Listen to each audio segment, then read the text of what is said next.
বাইতুল কোষা বড়স্তে সংলগ্ন অনেক কালের পুরনো বাড়ি, যার গেট নামক জায়গায় আছে মরচে পড়ে অর্ধভগ্ন দুটি লোহার বিম, যাতে সাজ না হতেই জ্বলে উঠেছে দুইটি টিমটিমে হ্যাচাক বাতির মতো আলো। এই বাড়িটা বয়সের সাথে সাথে কত কালজয়ী ইতিহাস নিজের সাথে বয়ে নিয়ে বেড়াচ্ছে তা শুধু যেন ওই টিমটিমে আলো দুটোই জানে। আমার আব্বা জনাব ইউনুস ছোটোখাটো হোমিওপ্যাথি ডাক্তারই জানেন।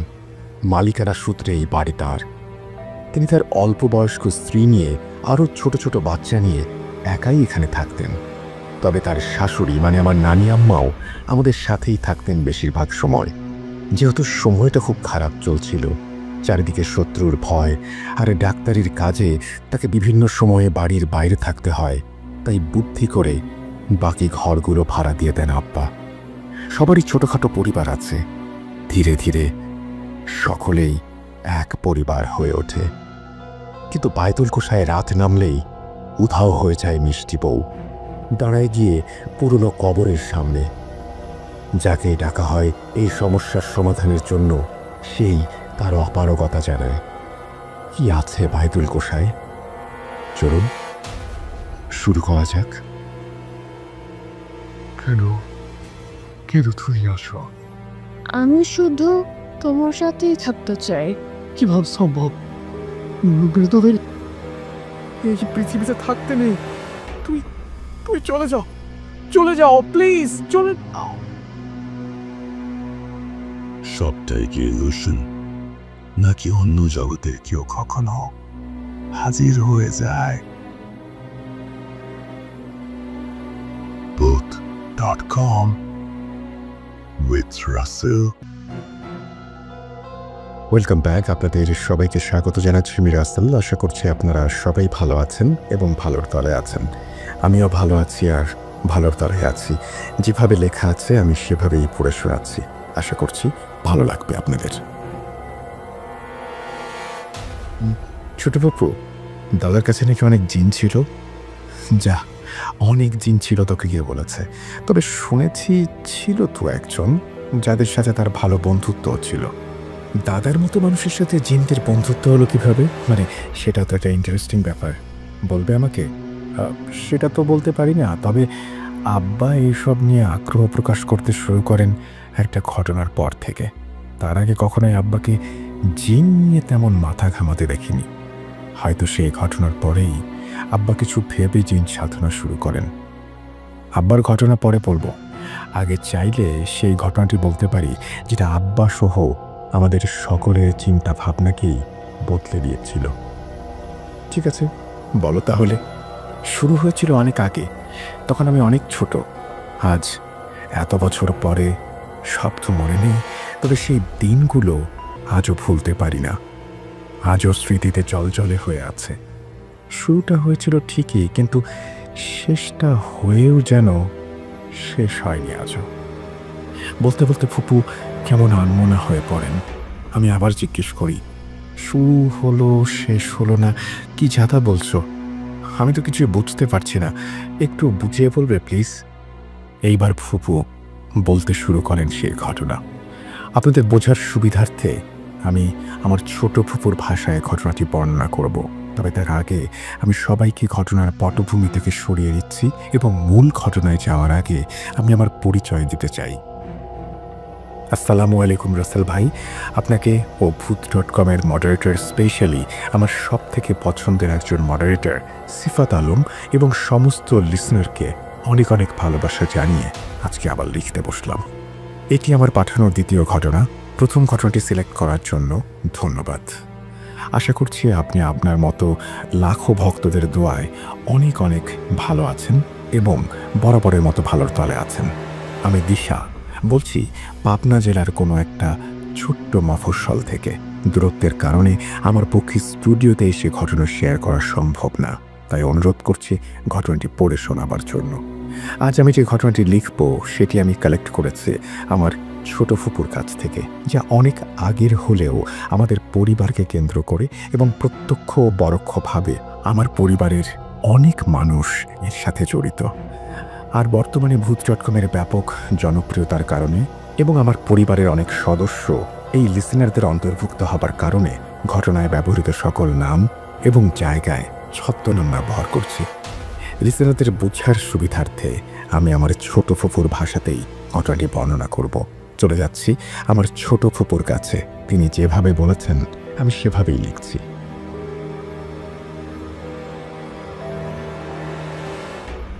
সাল 1971। চারিদিকে যুদ্ধের ডামাডোল।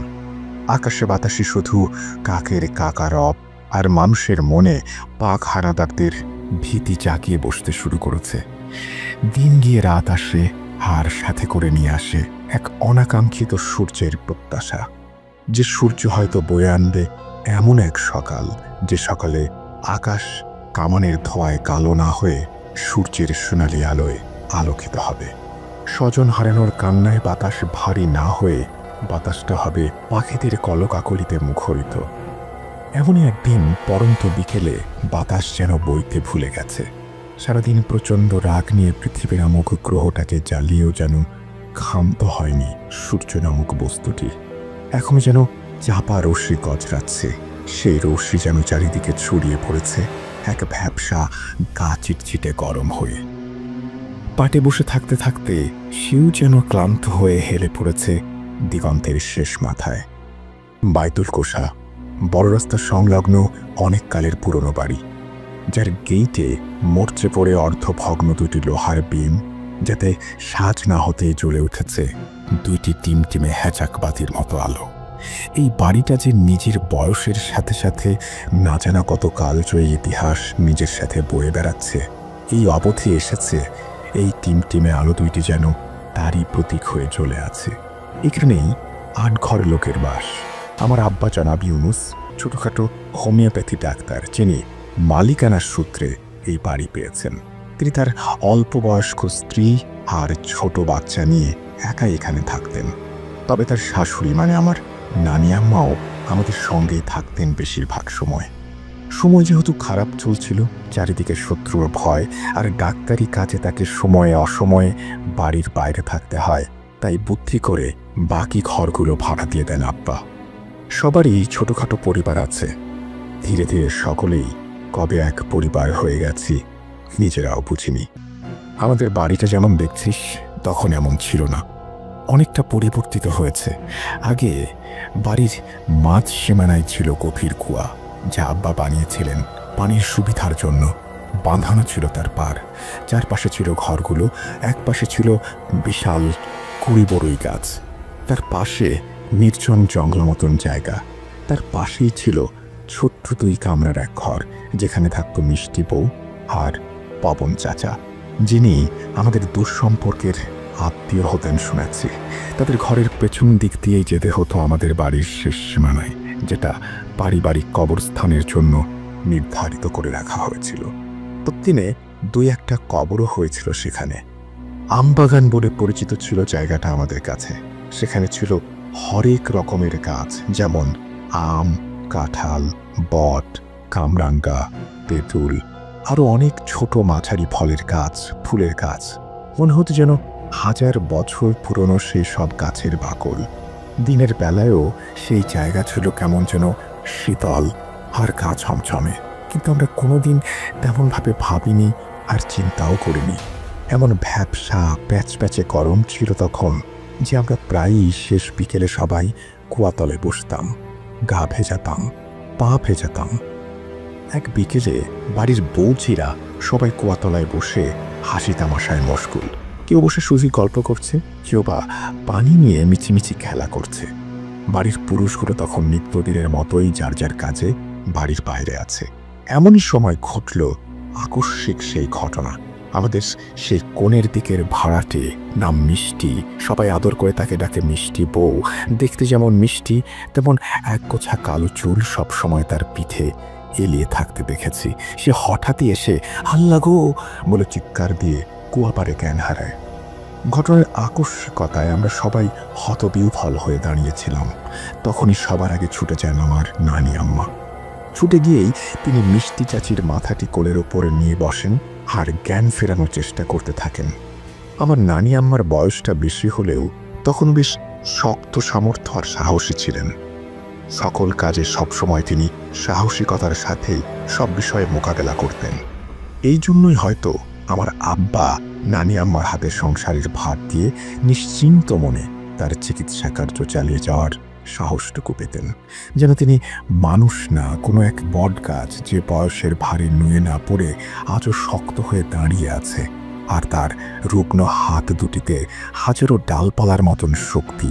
সেই শক্তি দিয়ে এই বাড়িটা আর এর প্রতিটা মানুষকে আড়াল করবে সে সকল বিপদ থেকে। কিন্তু এখন যেন আর পারল না সে, তার শক্তি যেন বয়সের নির্মম কষাঘাতে নির্জীব হয়ে পড়েছে। এমন ভঙ্গিতে সে আমাদের দিকে তাকিয়ে সাহায্যের জন্য ডাকে। এতক্ষণ সবাই যে যার মতো দাঁড়িয়েছিল আর কিং কর্তব্য বিমূঢ় হয়ে দেখছিল কোনো উত্তেজনাপূর্ণ নাটক মঞ্চায়িত হচ্ছে তাদের সামনে। নানি আম্মার ডাকে সবাই সম্বিত ফিরে পেল ঠিকই, কিন্তু দিশা করে উঠতে পারল না তাদের ঠিক কি করা উচিত। যে যার মতো দিকবিদিক শূন্য হয়ে ছোটাছুটি করতে শুরু করলো। নানি আম্মা শুধু অসহায়ের মতো আরও একজন অসহায় জ্ঞানহীন মানুষকে কোলে নিয়ে তার জ্ঞান ফেরানোর ব্যর্থ চেষ্টায় লেগে রইলেন। ঠিক যেমন হঠাৎই মিষ্টি বউ ছুটে এসে অজ্ঞান হয়ে কুয়াপাড়ে পড়েছিলেন, তেমন হঠাৎই তার জ্ঞান যেন ফিরতে শুরু করলো। মিটমিটে চোখ সে ধীরে ধীরে মেলতে শুরু করলো। সে যেন শুদ্ধ জন্ম নেয়া শিশুটি তার কোলে মাথা দিয়ে শুয়ে দুনিয়ার প্রথম আলোটুকু দেখছে। আধো আধো ভাষায় জড়ানো কণ্ঠে বোঝা যায় না কি যেন কি, এমনভাবে সে জানতে চাইল সে কোথায়, কি করছে, কিভাবে এলো। মিষ্টি বউয়ের জ্ঞান ফিরেছে তাতেই নানি আম্মা এক স্বস্তির নিঃশ্বাস ফেললেন। তার দেখা দেখি বাড়ির সবাই যেন হাঁপ ছেড়ে বাঁচল। এক অনাকাঙ্ক্ষিত বিপদ থেকে আল্লাহ তাদের বাঁচিয়েছেন এই ভেবেই সবাই সন্তুষ্ট। তখন চেচির জ্ঞান ফিরতেই নানি আম্মা বেশ শক্তভাবে সবাইকে বললেন তাকে ধরে নিয়ে যাওয়ার জন্য। যেহেতু চাচিদের ঘরটা কুয়ার পার সংলগ্নই ছিল, তাই মেয়ে বউদের খুব বেশি একটা বেগ পেতে হলো না তাকে বাজাখোলা করে নিয়ে যেতে। তখন কারোর চিন্তাই হলো না যে মানুষটা তো তাদের সাথেই বসেছিল খানিক আগেই, হঠাৎ সে এই সাঁঝের সময় আম বাগানের দিক থেকে পাগলের মতো ছুটে আসলো কেন? এই সময় ওইদিকে সে কি করতে গিয়েছিল? কেনই বা অজ্ঞান হয়ে গেল? এই বিপদের সময় চারিদিকে যেখানে নিজেদের বের হওয়াই মুশকিল, সেখানে এখন যদি মিষ্টি বউয়ের জ্ঞান না আসতো, তারা কয়েকজন মেয়ে হয়ে কোথায় যেত? কার কাছে সাহায্য চাইত? কেই বা আসতো নিজের পরিবার ফেলে অসহায় কয়েকজন মানুষকে বিপদ থেকে বাঁচাতে? এইসব না ভেবেই সবাই চিন্তামুক্ত হলো। কিন্তু নিয়তি, সে তো আল্লাহর এক অদ্ভুত লীলা খেলা। মানুষের নিয়তির অদৃশ্য চাবুকাঘাতে এমন সব কাজ করতে বাধ্য হয় যা হয়তো এক মুহূর্ত আগে তারা ভাবতেও পারত না। এই বাড়ির মানুষগুলোও ভাবতে পারেনি আজকের এই স্বস্তির নিঃশ্বাস কয়েকদিন পর এক আতঙ্ক হয়ে তাদের বুকে চেপে বসবে। এমন সব ঘটনা ঘটতে শুরু করবে যার অশুভ ছায়াতলে ঢাকা পড়বে পুরো বাড়িটাই। সেই দিন এই ঘটনার পর চাচি বদলে যেতে শুরু করলেন। ঘটনার দিন রাতেই পবন চাচা বাসায় আসার পর তাকে নানি আম্মা সব খুলে বলেন। পবন চাচা যেন যতটুকু ভয় পাওয়ার কথা তার চেয়ে একটু বেশি ভয় পেয়ে যান। চাচি ভালো আছেন বলে নানি আম্মা যতই তাকে আশ্বস্ত করার চেষ্টা করুক না কেন, পবন চাচা কিছুতেই মানতে পারছিলেন না। আব্বা রাতে বাসায় আসার পর চাচা আব্বার কাছে যান, সব বলেন আর অনুরোধ করেন যেন তিনি একটিবার মিষ্টি চাচিকে দেখে আসেন। আব্বা বাসায় আসেন বেশ রাত করে। এত রাতে মিষ্টি বউয়ের ঘরে গিয়ে তাকে দেখবেন, হোক সে যতই ছোট বোনের বয়সী, তবু এটাতে তিনি বেশ অস্বস্তি বোধ করছিলেন। কিন্তু পবন চাচার জোরাজুরিতে হার না গিয়ে পারলেন না। কিন্তু গিয়ে তেমন একটা সুবিধা করতে পারেননি তিনি, কারণ গিয়ে দেখেন মিষ্টি চাচি তখন অঘরে ঘুমাচ্ছেন। আব্বা কোনো রকম তার হাতের নাড়ি টিপে দেখেন আর পবন চাচাকে আশ্বাস দিয়ে বলেন, তেমন কিছু না, সারাদিন ঠিক মতো খাওয়া দাওয়া করেনি, দৌড়াদৌড়ি করেছে, তাই শরীরটা দুর্বল হয়ে এরকম হয়েছে। আব্বার কথা শুনে পবন চাচার দেহে যেন প্রাণ এসেও আসে না, যেন তিনি শুনতে চাইছিলেন অন্য কিছু। আব্বাকে কিছু বলতে গিয়েও যেন কিছু বলতে পারলেন না। এর পরদিন থেকেই চাচির এক অন্য রূপ ধরা পড়ে বাড়ির সবার কাছে। যে মানুষ সারাক্ষণ বকবক করত এখন এখানে আছে, চোখের পলকে আরেক জায়গায় চলে যাচ্ছে, সারাক্ষণ হাসি তামাশায় যেন মুখরিত করে রাখত বাড়িটাকে, সেই মানুষটাকে যেন আজ আর চেনা যায় না। কেমন চুপচাপ আর গম্ভীর হয়ে ভাবছে যেন কিছু একটা, যার চাঞ্চল্যে বিরক্ত হয়ে নানি আম্মা কতদিন সাবধান করেছেন। এমন অস্থিরতা ভালো না। এরকমভাবে চুল খুলে রাত বিরেতে বাগানের ভিতর দিয়ে এই ঘর সেই ঘর ঘুরে বেড়ানো ভালো না। কখন কোন বদনজর লাগে কে বলতে পারে। কিন্তু চাচি তা হেসে উড়িয়ে দিয়ে তার স্বভাব সুলভ কোমল কণ্ঠে জবাব দিয়েছেন, এসব কিছুই না, কিছুই হবে না। তিনি একা একা বেশিক্ষণ থাকতে পারেন না। বাড়ির লোকের মুখ না দেখতে বেশিক্ষণ থাকলে নাকি তার শরীর খারাপ করে। কি অদ্ভুত কথা। কিন্তু আজ তার সব কথা, হাসি কি যেন তার নির্মম থাবা দিয়ে পুছে দিয়েছে। নিজেকে যেন অদৃশ্য এক লোহার বর্ম দিয়ে আড়াল করে রেখেছেন চারিদিক থেকে। সেই পরীক্ষা সীমানার কাছাকাছি কেউ গেলেও যেন কোনো এক পাহারাদার তার শক্ত হাত দিয়ে এক ঝটকায় সরিয়ে দিচ্ছে তাকে। তার শক্তি উপেক্ষা করে যেন কারো চাচির কাছে যাওয়ার সামর্থ্যটুকুও নেই। প্রথম কদিন সবাই সময় অসময়ে চাচির কাছে গেছে খোঁজ খবর নিতে, কিন্তু চাচি একেবারেই সজ্জা নিয়েছেন। খুব প্রয়োজন ছাড়া বিছানা থেকে নামেন না, কোথাও যান না, এমনকি খাওয়া দাওয়াও প্রায় বন্ধই করে দিয়েছেন। কেউ কোনো কথা বললে উত্তরের বদলে শুধু বোবা দৃষ্টি মেলে তাকিয়ে থাকেন প্রশ্নকারীর দিকে। কখনো কখনো তাকাতেনও না, অন্যদিকে মুখ ঘুরিয়ে বসে থাকতেন। পবন চাচার সাথেও কথা বন্ধ করে দেন। শুধু খাওয়ার সময় চাচার হাতে একটু খান, তাও নিজের ইচ্ছা মতো। ইচ্ছা না হলে দিনের পর দিন না খেয়েই পার করে দেন। চেহারার দিকে যেন আর তাকানো যায় না। কয়েকদিনে যেন চোখ কোটর থেকে বেরিয়ে এসেছে, চোখের নিচে যেন কেউ এক পোঁচ কালি লেপটে দিয়েছে। এভাবেই কেটে যায় বেশ কদিন। সময় তার নিজস্ব গতিতে এগিয়ে চলছিল ধীরে ধীরে। এরপর মিষ্টি চাচিকে ঘিরে সূচনা হয় নতুন এক রহস্যের। ঘটতে থাকে এক নতুন ঘটনা। এক রাতে পবন চাচা মিষ্টি চাচির পাশেই গভীর ঘুমে আচ্ছন্ন ছিলেন। মধ্যরাত্রিরে হঠাৎই চাচার এক অশুভ অনুভূতি হয়। ঘুমের মধ্যেই তার মনে পড়তে থাকে সে যেন অশুভ কোনো কিছুর মধ্যে ডুবে যাচ্ছে ধীরে ধীরে। হঠাৎই তার কান যায় তার ঘরেই মিষ্টি রিনরিনে কণ্ঠে কেউ যেন কোরআন তেলাওয়াত করছে। সেই তেলাওয়াতের সুরের মূর্ছনায় সে যেন ঘুমের মধ্যেই প্রবেশ করে অন্য এক জগতে, যেন এই পৃথিবীর সাথে সকল বন্ধন ছিন্ন হয়েছে তার। সে আর ইহলোকের বাসিন্দা নয়। বিচরণ করতে থাকে আধো ঘুমে আধো জাগরণে অদ্ভুত এক জগতে। হঠাৎ তার মনে হয় এটা সত্যি নয়, তাকে ফিরতে হবে ভেতরে, তাকে দেখতে হবে কি হচ্ছে, খুলতে হবে এই অশুভ অনুভূতির জট। সে চেষ্টা করে চোখ খুলে উঠে বসতে। অদ্ভুত এক শক্তি যেন আষ্টে পৃষ্ঠে জড়িয়ে রেখেছে তাকে, হরণ করেছে তার শরীরের সমস্ত শক্তি। হঠাৎই পাশের জামে মসজিদ থেকে আজানের শব্দ ভেসে আসে কানে, আর হঠাৎ যেন সে তার হারানো শক্তি ফিরে পায়। তার শরীর যেন পাখির পালকের মতো হালকা লাগতে শুরু করে। অস্ফুট স্বরে আল্লাহ বলে উঠে বসতেই সে চোখ খুলে সামনে দেখতে পায় তার বউ মিষ্টি চাচিকে। সেই মিষ্টি রিনরিনে কিন্নর কণ্ঠের চাচি তাকে বলে, আসসালামু আলাইকুম। পবন চাচা অবাক অপলক দৃষ্টিতে তাকিয়ে থাকে চাচির দিকে। যে মানুষ কখনো নামাজ পড়ে না, সেই মানুষের পরনে তখন নামাজের পোশাক। কোমর ছাড়িয়ে হাঁটু অবধি নেমেছে তার হিজাব।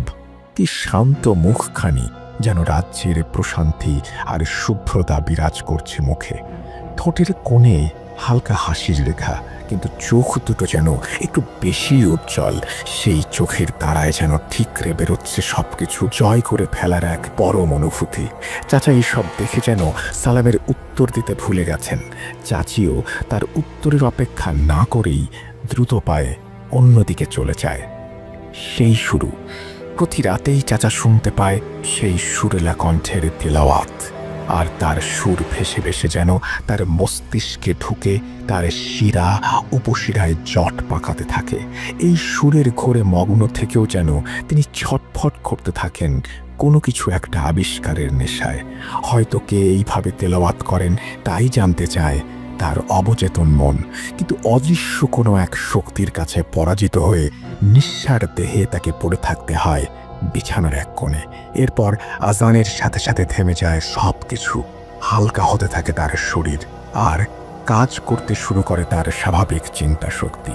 একটা সন্দেহের ক্ষীণ রেখা তার মনে উদয় হয় ধীরে ধীরে, আর তিনি শুধু ভাবেন, এ কি করে সম্ভব। এভাবে বেশ কিছুদিন যায়। পবন চাচা ভাবতে থাকেন, এই বাড়িতে যত মানুষ আছে তারা কম বেশি সবাই নিয়মিত নামাজ কালাম পড়ে, কোরআন তেলাওয়াত করে। চাচা সবার কাছে মোটামুটি পরিচিত, কিন্তু যে আওয়াজ তিনি রোজ রাতে শুনতে পান, সেই আওয়াজের উৎস তিনি কিছুতেই খুঁজে পান না। কার গলার এমন সুরের তিলাওয়াত ঠিক ঠাহর করতে পারেন না তিনি। কিন্তু একজনের তিলাওয়াতই তিনি শোনেননি কখনো। কিন্তু সে কিভাবে তেলাওয়াত করবে ভাবেন পবন চাচা। তবে কি সেই? কিন্তু তা কি করে হয়, কিভাবে সম্ভব? একদিন পবন চাচা আব্বাকে ডেকে সবকিছু বলেন। আব্বা শুনে শুধু বিড়বিড় করে বলেন, হে আল্লাহ, তোমার লীলা বোঝা দায়, এও কি সম্ভব? পবন চাচা সেদিন রাতে আব্বার কথা মতো ঘুমানোর আগে কচু করেন, পাক পবিত্র পোশাক পরে গায়ে সুগন্ধি লাগান। এরপর এক গ্লাস পানিতে সূরা ফালাক, সূরা নাস আর আয়াতুল কুরসি পড়ে 3 বার ফোঁ দিয়ে বিসমিল্লাহ বলে পানিটা পান করেন। এরপর ডান দিকে কাত হয়ে শুয়ে পড়েন। নিত্যদিনের মতোই তাকিয়ে দেখেন মিষ্টি চাচি তখন গভীর ক্ষোভে অচেতন। দেখতে দেখতে চাচাও ঘুমিয়ে পড়েন। এক সময় শেষ রাতের দিকে যথাসময়ে পবন চাচার ঘুম ভাঙে। চোখ বন্ধ অবস্থাতেই তিনি বুঝতে পারেন রোজ রাতের মতোই চাচি তার পাশে নেই আছো। আজও তিনি রোজ রাতের মতোই পাশ ফেরার চেষ্টা করলেন, কিন্তু আজ আর তাকে কোনো বেগ পেতে হলো না। সাহস করে অস্ফুট স্বরে আল্লাহু আকবার বলেই এক লাফে উঠে বসেন চাচা। সামনেই তাকিয়ে দেখেন এক অভূতপূর্ব দৃশ্য। তার থেকে কয়েক গজ দূরে একটা জায়নামাজে মিষ্টি চাচি বসে এক মনে কোরআন পড়ছেন। চাচার এমন আকস্মিকভাবে উঠে বসা, তাকে দেখে ফেলা, এসবে তিলাওয়াতের সামান্য বিঘ্ন ঘটল বলে তার মুখ দেখে মনে হলো চাচার। কিন্তু খানিক বাদেই চাচা খেয়াল করলেন চাচির চোখ আর কোরআনের দিকে নেই। সে সেই চলচলে দৃষ্টিতে নিষ্পলকভাবে চাচার দিকেই তাকিয়ে আছে। চাচার মনে হলো যেন সে এই জগতের কেউ নয়, যেন স্বর্গরাজ্য থেকে নেমে আসা এক রানী, যে এই দুনিয়ায় কারো অধীনে থাকতে আসেনি, এসেছে শুধুই রাজত্ব করতে। এইভাবে কতক্ষণ কেটে গেছে খেয়াল নেই পবন চাচার। হঠাৎ ধীর পায়ে চাচিকে তার দিকে এগিয়ে আসতে দেখে বাস্তবে ফিরে আসেন তিনি। চাচি চাচার সামনে এসেই আবার লম্বা করে একটি সালাম দেন, আসসালামু আলাইকুম। তারপর সেই আগের মতোই ঠোঁটের কোণে সূক্ষ্ম হাসির রেখা নিয়ে চাচার দিকে একটি তীক্ষ্ণ দৃষ্টি দিয়ে তাকিয়ে বলেন, আমার তেলাওয়াত সুন্দর না? যেন পবন চাচা আর নিজের মধ্যে নেই, সম্মোহিত হয়েছেন কোনো এক অজানা রহস্যময় জাদুতে। তার মধ্যে বাস করছে অন্য কেউ। এমন ভঙ্গিতে খুব আস্তে বলেন, মাশাআল্লাহ। এভাবে যেন অনন্তকাল। এক সময় ফজরের আজান কানে গেল তার। আস্তে করে বিছানায় পিঠ এলিয়ে দিলেন তিনি। হয়তো ঘুমিয়ে গেলেন বা জ্ঞান হারালেন, সে কথা আর বলতে পারেননি চাচা। পরের দিন খুব ভোরে উঠেই চাচা আব্বাকে ডেকে আমবাগানের এক পাশে নিয়ে যান আর উত্তেজিত গলায় ফিস ফিস করে বলেন কত রাতের ঘটনা। আব্বা সব শুনে বলেন, আল্লাহর কাছে সাহায্য চাও, এই সম্পর্কে আমার কোনো ধারণা নেই। আমি কোনো সমাধান দিতে পারছি না তোমাকে, তবে দিন কয়েকের মধ্যে আমি শহরের বাইরে যাব একটা কাজে। সেখানে একজন হুজুর আছেন, আমার বন্ধু মানুষ। যদি পারি তাকে সব বুঝিয়ে বলে নিয়ে আসবো বাড়িতে। পবন চাচা যেন আব্বার কথা শুনে একটু আশা পেলেন। আব্বা 2 দিন পরেই রওনা হন তার কাজের উদ্দেশ্যে শহরের বাইরের কোনো একটি এলাকায়। সেখানে গিয়ে তার কাজ সেরে এক বিকেলে তিনি বের হন তার বন্ধু হুজুরের উদ্দেশ্যে। হুজুর সাহেব থাকতেন শহরের কিনারা ঘেঁষে নদী তীরবর্তী একটি ছোট্ট কিন্তু ছিমছাম গোছানো মসজিদে। সেখানকার ইমাম তিনি। আব্বাকে দেখে হুজুর যার পর্নায় খুশি হন, কিন্তু আব্বার মুখে চিন্তার রেখা দেখে তিনি জিজ্ঞেস করেন কোনো সমস্যা হয়েছে কিনা। আব্বা শুধু বলেন তার সাথে অনেক কথা আছে এবং মূলত একটা সমস্যার কারণেই তার কাছে আসা।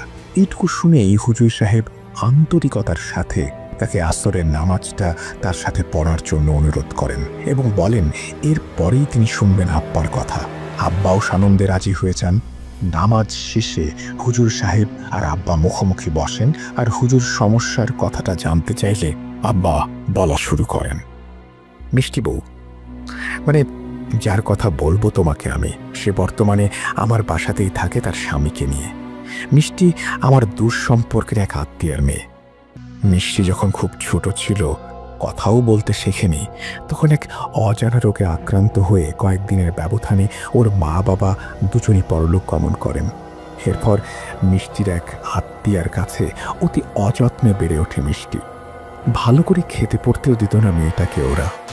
এসব কিছু আমি জেনেছি অনেক পরে, যখন মিষ্টির বয়স 14-15 বছর। ভাগ্যের এক অদ্ভুত পরিহাসের মাধ্যমে মিষ্টির দায়িত্ব আমার কাঁধে এসে পড়ে। সে এক অন্য ঘটনা, অন্য একদিন বলবো বন্ধু। এরপর আমি ওকে পাত্রস্থ করি পবন নামের এক মুদি দোকানদারের সাথে। পবন এলাকায় তার ভদ্র আচরণ এবং সৎভাবে জীবনযাপন পরিচালনার জন্য অনেকের কাছেই পরিচিত ও আদরের ছিল। ছেলেটার বাপ মা কেউ ছিল না, কিছু আত্মীয় ছিল তারা অনেক আগেই কলকাতায় পাড়ি জমিয়েছে। এইসব দেখেই আমি পবনের সাথে মিষ্টির বিয়ে দেই। পবন মিষ্টিকে ভালোবাসি নিজের থেকেও বেশি। আজ ওর জন্যই আসা তোমার কাছে। এই বলে আব্বা ছোট করে একটি নিঃশ্বাস ফেললেন। এরপর ধীরে সুস্থে সেই দিন বিকেলের ঘটনা বলতে শুরু করলেন। 1 মাস 2 মাসের সমস্ত ঘটনাই হুজুর সাহেবকে বললেন আব্বা। সব শুনে স্বাভাবিকভাবেই হুজুর প্রশ্ন করেন, কোরআন তেলাওয়াত করা তো ভালো কথা, সবই ঠিক আছে। সে হয়তো আল্লাহর কামিল হয়েছে, হিদায়াত দিয়েছেন আল্লাহ তাকে, তাই সে এরকম আল্লাহর ইবাদতে মশগুল থাকেন। চেহারা আর আচরণের পরিবর্তনের বাইরে আর তো কোনো অস্বাভাবিকতা নেই তার মধ্যে, তাই না? আব্বা বললেন, সমস্যাটাই তো এখানে। ওর মতো একজন অক্ষর জ্ঞানহীন মেয়ে কিভাবে এত সুন্দর শুদ্ধভাবে সহি তেলাওয়াত করছে কোরআনের? ওর পক্ষে এটা সম্ভব নয়। মিষ্টি পড়াশোনা জানে না, বাংলা আরবি কিচ্ছু না। আব্বার কথা শুনে হুজুরের মাথায় খানিক চিন্তার রেখা দেখা দেয়। এরপরেই হুজুর হালকা একটু হেসে বলেন, ইউনুস, এমনও তো হতে পারে মেয়ে অন্য কোনোখানে কোরআন শিখেছে, তোমাদের অগোচরে হতে পারে না? আব্বা একটু জোর গলায় বলেন, না, এটা হতে পারে না। মিষ্টি যেভাবে যেখানে বড় হয়েছে সেখানে ওর ঠিকভাবে খাওয়া পড়াই জুটত না, অক্ষর জ্ঞানটুকুও পায়নি। আর ও খুব মিষ্টি স্বভাবের মেয়ে, মনটা খুব সহজ সরল। কোনোদিন একটা মিথ্যে কথাও বলেনি কাউকে, কারো ক্ষতি করেনি। আমাদের বাড়িতেই থাকা শুরু করে যবে থেকে আমি ওকে আমার কাছে এনেছি, তবে এখানেও কোনোদিন কোরআন শেখার কোনো সুযোগ পায়নি। আর ওর মতো শুদ্ধ করে তেলাওয়াত অন্য কেউ তো দূরের কথা, আমিও পারি না।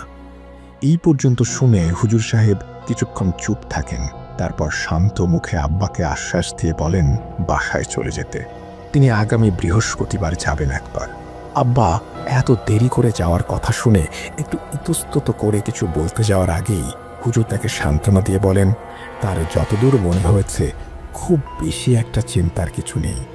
আব্বাও যেন নিশ্চিন্ত মনে বাসায় চলে যান।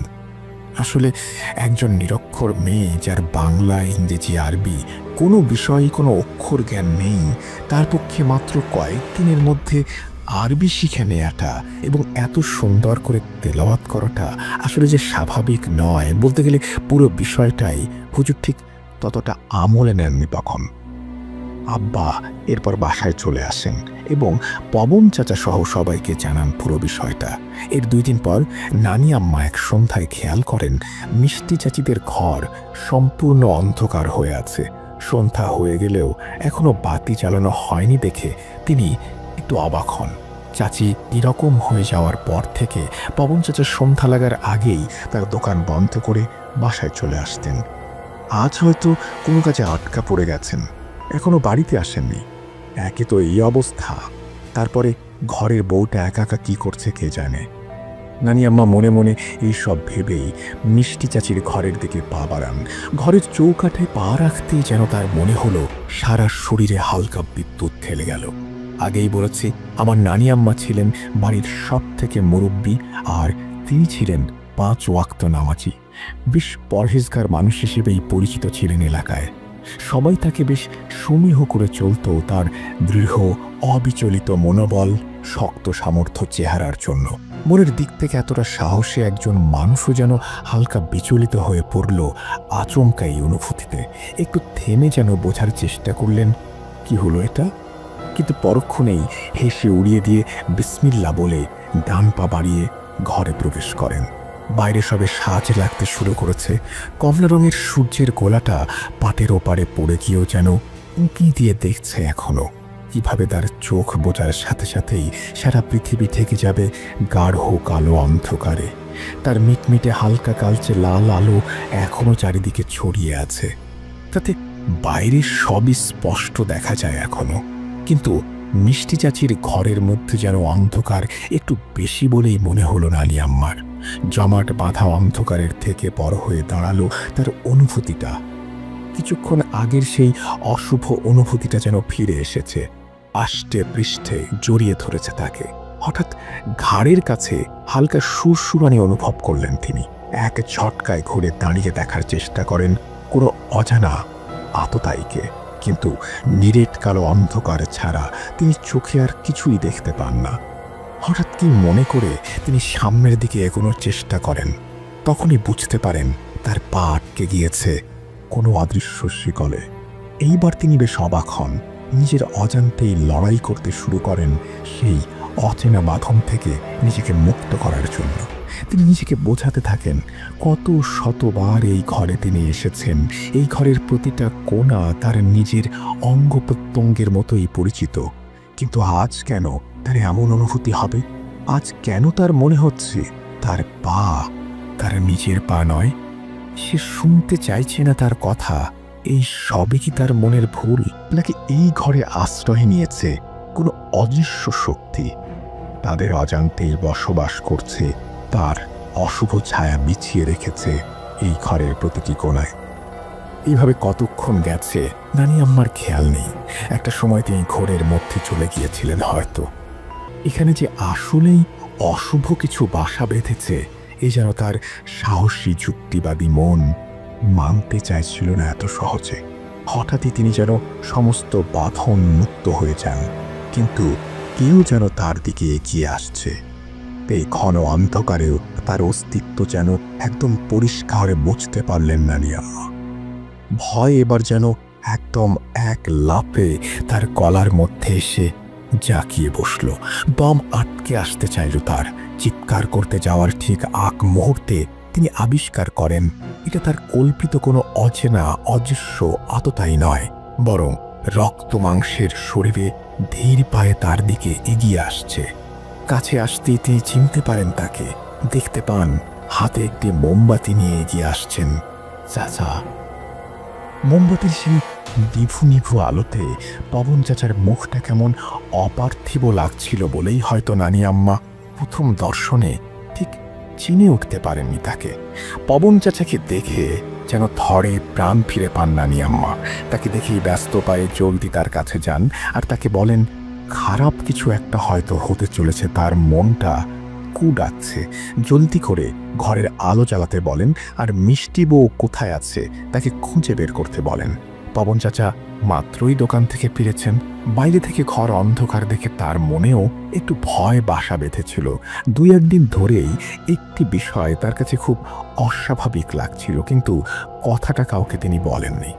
সময়ে অসময়ে ঘরের বাতি ফিউজ হয়ে যাচ্ছে। প্রথম দিন স্বাভাবিকভাবে নিলেও পরের দিন যখন নতুন বাতি কিনে এনে লাগানোর সঙ্গে সঙ্গে তার চোখের সামনে এক বিকট শব্দে বাতিটা ভেঙে ছিটকে পড়ে ঘরের মেঝেতে, তখনই তিনি প্রথম ভয়টা পান। কিন্তু কাউকে কিছু না বলে নিঃশব্দে তিনি একটার পর একটা বাতি বদলাতে থাকেন। চাচির ঘরের বাতির ফিউজটা তো ফাঁকাই পড়ে আছে, কারণ তার ঘরের বাতিটা কোনোভাবেই জ্বলছে না দেখে চাচা খুব ভালোভাবে পরীক্ষা করে দেখছেন। ইলেকট্রিক্যাল কোনো ঝামেলা নেই সেখানে। শেষে কি জানি কি ভেবে চাচা আর ওই ঘরে পাতি দেওয়ার চেষ্টাই করেননি।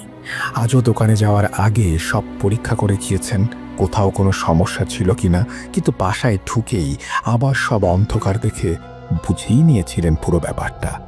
তাই মোমবাতি জ্বালিয়েই ঘরে ঢোকেন তিনি। এরপর এক হাতে মোমবাতি আর এক পাশে নানি আম্মাকে নিয়ে খুঁজতে থাকেন মিষ্টি চাচিকে। ঘরের কোথাও তাকে পাওয়া যায় না।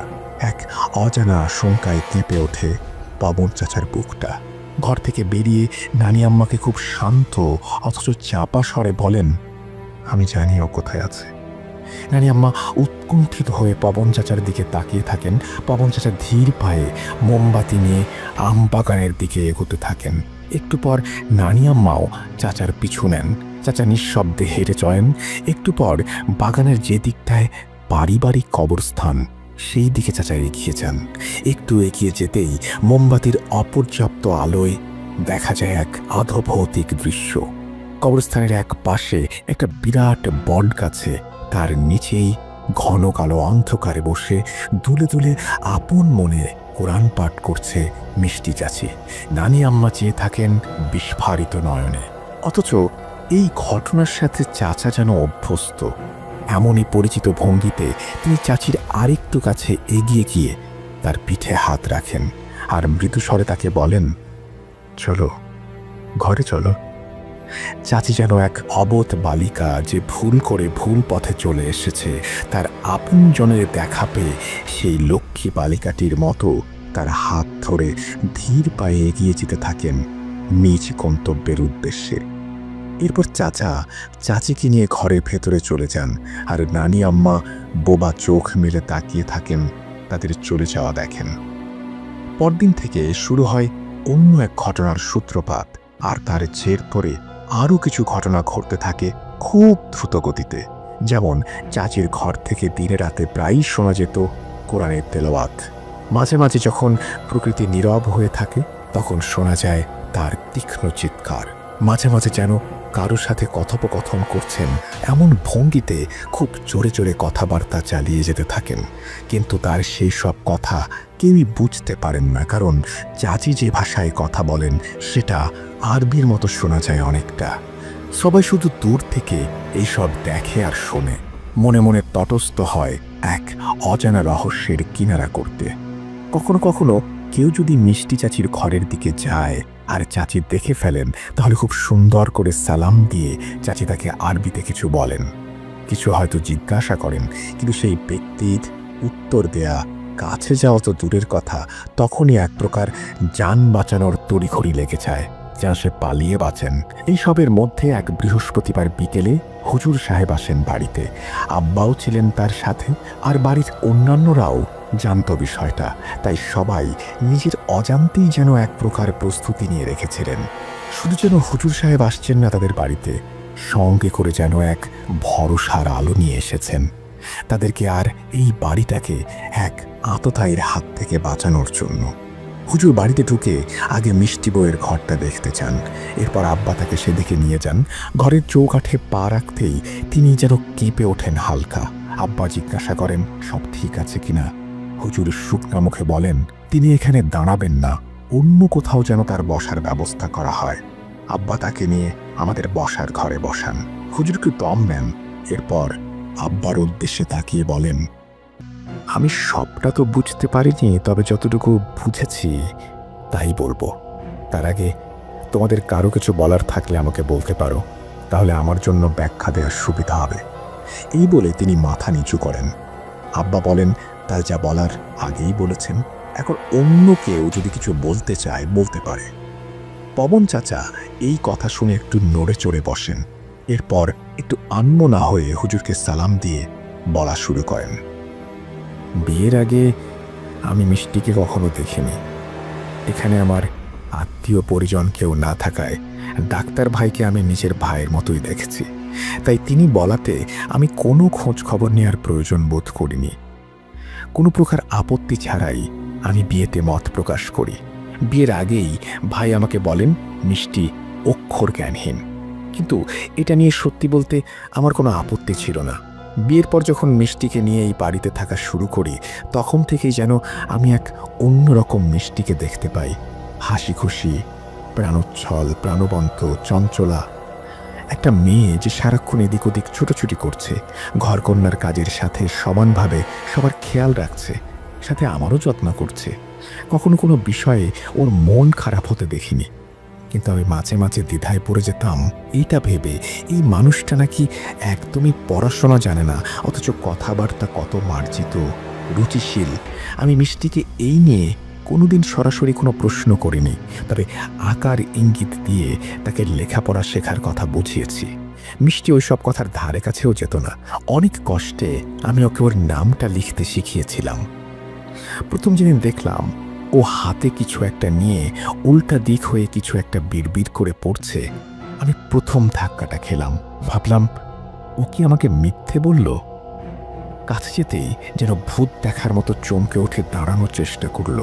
ওর এলোমেলো হাত থেকে পড়তে গিয়েও ধরে ফেললাম যখন বইটা, দেখলাম সেটা একটা কোরআন শরীফ, যা আমার পুরনো বইয়ের ট্রাঙ্কে ছিল। সেটা ওর হাতে দেখে, পড়তে দেখে আমি খুব অবাক হই, কিন্তু কোনো প্রশ্ন করার সুযোগ না দিয়েই খুব বিরক্তির একটা ভাব নিয়ে মিষ্টি ওইখান থেকে সরে পড়ে। আমি পরে ডাক্তার ভাইকে ডেকে জিজ্ঞাসা করি আসলেই মিষ্টি পড়াশোনা জানে কিনা। ভাই আমাকে নিশ্চিত করে বলেন আসলেই জানে না। আমি পড়ে যাই এক মহাদ্বিধায়। এরপর এক রাতে আমি ঘুমিয়েছিলাম, হঠাৎই কারুর আকুল আবেদনের ভঙ্গিতে বলা একটা কথা কানে যেতেই সচেতন হয়ে যাই। আমার পাশ থেকেই যেন কথাটা কেউ বলল, আপনি আসবেন না, দয়া করে আমাকে ছেড়ে দিন, আমি চাই না কিছু শিখতে, আপনি দয়া করে চলে যান। একটু সতর্ক হতেই টের পেলাম মিষ্টির কণ্ঠ ওটা, কিন্তু ও এত রাতে কার সাথে কথা বলছে, কাকেই বা চলে যাওয়ার জন্য কাকুতি মিনতি করছে। চোখটা না খুলেই বুঝতে পারলাম একসময় ওর ক্লান্ত শরীর বিছানায় সে এলিয়ে দিয়েছে। একটু পরেই শ্বাস প্রশ্বাসের ভারী শব্দ টের পেলাম। ও ঘুমিয়ে গেছে। চোখ খুলে কাউকে দেখতে পেলাম না আশেপাশে। এরপর 7-5 চিন্তা করতে করতে আমিও ঘুমিয়ে যাই, আর পরের দিন এই ঘটনাকে নিছক স্বপ্ন ভেবে উড়িয়ে দেই। কিন্তু প্রায়ই আমি ওকে অন্ধকারে বসে তেলাওয়াত করতে শুনেছি, নিজের সাথে কথা বলতে শুনেছি, আর চাচি আম্মার সাথে কবরস্থানের ওই জায়গা থেকে ওকে পাওয়া নতুন ছিল না আমার কাছে। এর আগেও 3-4 বার মধ্যরাতে ঘুম ভেঙে ওকে পাশে না পেয়ে খুঁজতে খুঁজতে ওই একই জায়গায় গিয়ে পেয়েছি। এরপর সেই দিনের বিকেলবেলা ওই ঘটনা, যেটা কুয়ার পাড়ে মিষ্টির সাথে ঘটেছে, বাকি সব কিছুই সবাই জানে বলেই বড় করে একটা নিঃশ্বাস ফেলেন চাচা। চাচার কথা শেষ হতে না হতেই কোথা থেকে যেন মিষ্টি চাচি এসে হাজির হন ঘরের ভেতরে। এতক্ষণ যেন সে সব কথা আড়াল থেকে শুনছিল, আর চাচার কথা শেষ হওয়ার অপেক্ষায় ছিল, এমন ভঙ্গিতেই ঘরের ভেতরে প্রবেশ করে। ঘর ভর্তি মানুষ কেউই যেন এই সময় চাচিকে এখানে প্রত্যাশা করেনি, তাই চাচির এমন স্বাভাবিকভাবে এমন অসময়ে উপস্থিতিটা কেউই মেনে নিতে পারছিল না। সবাই অবাক নয়নে চাচিকে দেখছিল, কিন্তু চাচি তখন দাঁড়িয়ে আছে, মাথায় তার নামাজের লম্বা হিজাব। হঠাৎই সে সালাম দিয়ে ওঠে সকলের উদ্দেশ্যে, আসসালামু আলাইকুম। সবাই আরেক দফা অবাক হয়, এক অজানা ভয়ে আতঙ্কিত হয়ে আরেকটু সেঁটে যায় একজন আরেকজনের সাথে। পবন চাচা সহ সবাই তখন ভাবছে, এ কে? চাচির বেশে এ কি কোনো মানুষ, নাকি অন্য কোনো জগতের বাসিন্দা? এমন কণ্ঠ কি এই দুনিয়ার কোনো মেয়ের হতে পারে? চাচি তখন যেন আর চাচি নেই, তার মধ্যে জাঁকিয়ে বসেছে অন্য কিছু, খুব শক্তিশালী কিছু, যে তার ভরাট কণ্ঠে আবার বলে ওঠে, আমি এই ঘরে প্রবেশ করব, আমার আপনাদের সাথে কথা আছে, কিন্তু প্রবেশ করতে পারছি না, কারণ এই ঘরে একজন আছেন যিনি নাপাক শরীরে নাপাক কাপড়ে অবস্থান করছেন, দয়া করে সে যেন এখান থেকে বেরিয়ে যান। এই বলে তিনি থামলে সকলেই মুখ চাওয়াচাওয়ি করতে থাকেন। অনেকক্ষণ পরে চাচি সেই ভাই গমগমে কণ্ঠে আমার নানি আম্মার পাশে দাঁড়িয়ে থাকা এক ভাবির দিকে লক্ষ্য করে গম্ভীর রাগী কণ্ঠে বলে ওঠেন, আমার কথা বুঝতে পারেননি? আপনি নাপাক, আপনার কাপড় নাপাক, আপনার গোসল নেই।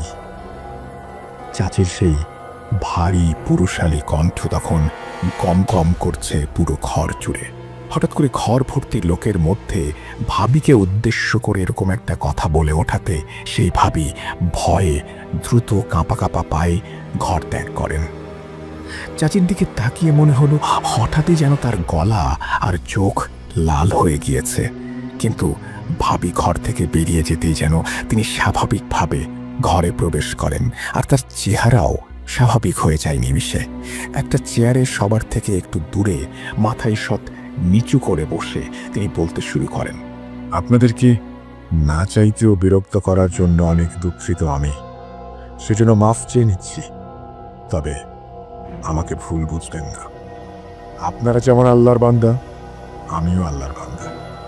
আমি আমার নামকে প্রকাশ করব না, কেন করব না সেটি এখানে উপস্থিত আর কেউ না বুঝলেও হুজুর সাহেব ঠিকই বুঝতে পারবেন। আমার আদি নিবাস মরক্কো শহরের একটি নির্জন উপত্যকায়। আপনাদের যেমন আল্লাহর কাজ করার একটা নিয়ম আছে, আমাদেরও আছে। আজ থেকে 3 বছর আগে আমাদের জাতির একটি কাফিলা যাচ্ছিল দিনের কাজে অন্য একটি মহাবিশ্বে। আমি আল্লাহর বান্দা, তাই এই সমস্ত দিনের কাজে আমি বরাবরই অংশগ্রহণ করি। আপনাদের এলাকায় এই অংশটুকু অতিক্রম করার সময় আমাদের কাফিলায় একজন অনেক বয়স্ক জিন বার্ধক্যজনিত কারণে খুব অসুস্থ হয়ে পড়ায় আমাদের যাত্রা বিরতি দিতে হয়। এমনই সময় আমি একদিন আশেপাশে ঘোরাঘুরি করার সময় লক্ষ্য করি এই মেয়েটিকে। আল্লাহ সাক্ষী, এই মেয়ের দিকে কোনো খারাপ উদ্দেশ্য নিয়ে তাকায়নি। মেয়েটিকে আমার খুব ভালো লাগে, তাই দূর থেকেই তাকে নজরে নজরে রাখতাম। আমি জানি এটা অপরাধ, কিন্তু আপনাদের মতো আমরাও আল্লাহরই সৃষ্টি, আমাদেরও ভালো লাগা আছে, আমাদেরও অনুভূতি আছে, তাই অপরাধ জানা সত্ত্বেও নিজেকে আটকাতে পারিনি।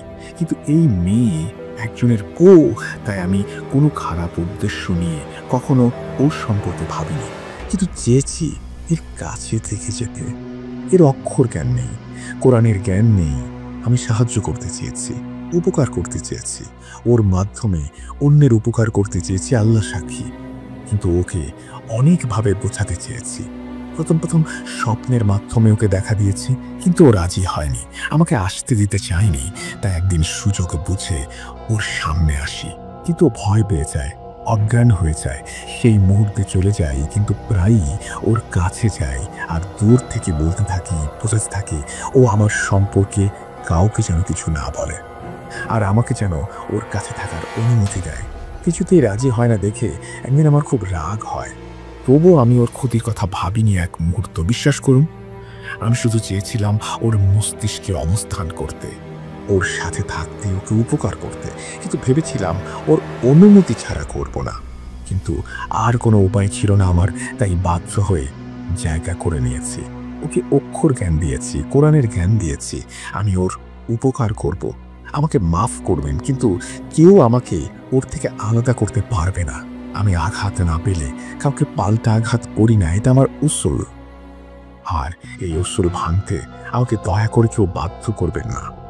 হুজুর সাহেবকে উদ্দেশ্য করে বলছি, আগেই বলেছি, আমিও আপনাদের মতোই আল্লাহর খাস বান্দা। আপনি যা জানেন, আল্লাহ আমাকে তার থেকে একটু বেশি হলেও জ্ঞান দান করেছেন। তাই আমাকে সরানোর জন্য যা কিছু আপনি করবেন তার কোনোটাই কাজে দেবে না। আপনি অযথা চেষ্টা করবেন না।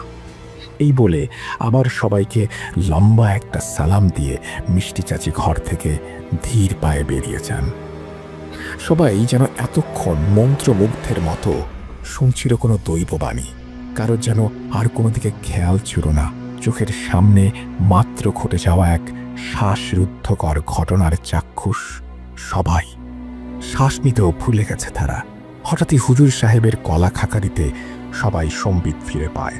কল্পনা থেকে যেন বাস্তবে ফিরে আসে। হুজুর সাহেব আব্বার দিকে তাকিয়ে বলেন, আজকের মতো তিনি বিদায় নেবেন, ভালোভাবে চেনে তারপর সবাইকে জানাবেন। আজকে যা বলতে চেয়েছিলেন তা এখন আর তিনি বলবেন না।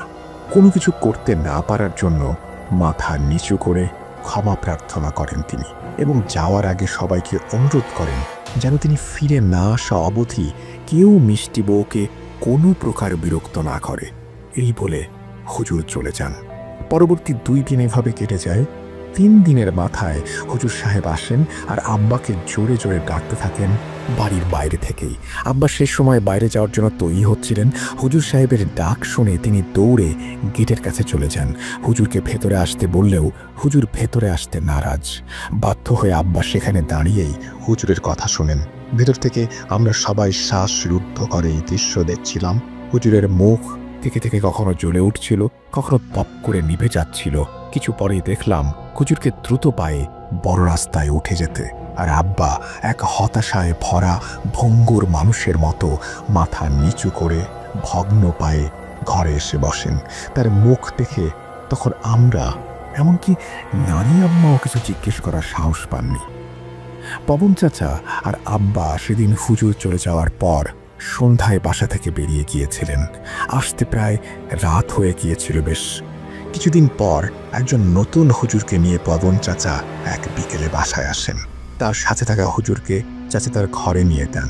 একটু পর হুজুর তড়িঘড়ি করে ঘর থেকে বের হয়ে একদম বাড়িতে চলে যান। হুজুরের ঘরমাক্ত ভয়ার্ত চেহারা আর পবন চাচাকে তার পিছু পিছু ছুটতে দেখা আমরা যা বোঝার বুঝে নিয়েছিলাম। এইভাবে অনেক মাস কেটে যায়। এরই মাঝে কত হুজুর কবিরাজ এসেছেন গিয়েছেন বায়তই কোষা থেকে, তার কোনো ইয়াত্তা নেই। কিন্তু মিষ্টি চাচির অবস্থা যেমন ছিল তেমনই। আল্লাহ রহমতে ততদিনে যুদ্ধের সমাপ্তি ঘটে। রক্ত মাংসের দানবের থাবা থেকে নিরাপদে এই বাড়ির মানুষগুলো বেঁচে গেলেও এক অশরীরী দানবের কালো ছায়া থেকে কেউ বের হতে পারছিল না। যুদ্ধের পর পরিবেশ যখন মোটামুটি স্বাভাবিক হতে শুরু করেছে, তখন একদিন নানি আম্মা তার দেশের বাড়ি চাটমোহরে যান। সেখান থেকে 2-3 দিন পরে এক বয়স্ক লোককে সাথে করে বাসায় নিয়ে আসেন। তার পরনে ছিল লম্বা আলখেল্লা, দুধ সাদা ছিল গায়ের রং। সে অন্য সবার মতো মিষ্টি চাচির ঘর দেখতে চাইলেন না, মিষ্টি চাচিকে দেখতে চাইলেন না এবং কারো সাথে কোনো কথাও বললেন না। সরাসরি বাসায় ঢুকেই কুড়ি বড়ই গাছের ছায়ায় যে আকাশের দিকে তাকিয়ে আল্লাহু আকবার বলে চোখ বন্ধ করে ফেললেন। এর কিছু সময় পর নানি আম্মাকে ডেকে বললেন তার পক্ষে এটা নিয়ে কিছু করা সম্ভব না, যা বোঝার তার বোঝা হয়ে গেছে। এই বাড়ির সীমানায় ঢুকতেই তিনি বুঝেছেন সব। তিনি আর কিছুই দেখতে চান না বা বুঝতে চান না। এই বলেই তিনি বাইরের দিকে হাঁটা দেন। নানি আম্মা অসহায়ের মতো তার পিছু পিছু যেতেই সেই ফুজুরের মতো লোকটি তাকে উদ্দেশ্য করে বলেন, আম্মা, আমার কিছু করার নেই। আমি আপনার থেকেও বেশি অসহায় এই শক্তির কাছে। আমার মনে হয় এই দেশের কেউই পারবে না এই শক্তি থেকে এই বউকে বাঁচাতে। আপনি চাইলে একটা শেষ চেষ্টা করে দেখতে পারেন। ইন্ডিয়াতে নিয়ে যেতে বলেন। সেখানে আজমির শরীফের এক কামেল হুজুর আমার পরিচিত, আমি তার সাথে যোগাযোগের ব্যবস্থা করে দিতে পারি। এর বেশি কিছু আমি বলতে পারবো না আম্মা। আল্লাহ আপনাদের জলদি শেফা দান করুন, আমিন। এই বলে হুজুর চলে যান। ফুপু এই অবধি বলেই এক লম্বা দীর্ঘশ্বাস ছাড়েন আর বলেন, বউটা খুব ভালো ছিল, নামের মতোই মিষ্টি ছিল তার স্বভাব চরিত্র। এখনো খারাপ লাগে সেই দিনগুলোর কথা মনে পড়লে। আমি ফুপুকে অবাক হয়ে জিজ্ঞেস করলাম, এরপর কি হলো? কি হলো সেই চাচির সাথে? সে কি উদ্ধার পেয়েছিল, নাকি নিজের ইচ্ছার বিরুদ্ধে নিজের শরীরেই লালন করতে হয়েছিল এক অপার্থিব শক্তিকে? ফুপু আবার দীর্ঘশ্বাস ফেলে বলেন, সে সম্পর্কে আর আমরা কিছু জানি না। শেষ হুজুর যে আজমের শরীফের হুজুরের ঠিকানা দিয়ে গিয়েছিলেন, তারপর আর কোনো হুজুর আসেননি বাসায়। পবন চাচা শুধু একটা কিছু নিয়ে প্রায় আব্বার সাথে নিচু স্বরে আলোচনা করতেন। আব্বাও সেভাবে কিছু বলতেন না আমাদেরকে। এর কিছুদিন পরেই চাচা আর চাচি চলে যান দেশ ছেড়ে। শুনেছিলাম ইন্ডিয়াতে চলে গেছেন চাচিকে নিয়ে। পবন চাচার দিকের আত্মীয়রা সবাই সেখানেই চাচির চিকিৎসা করাবেন। এর বেশি আমরা আর কিছু জানি না।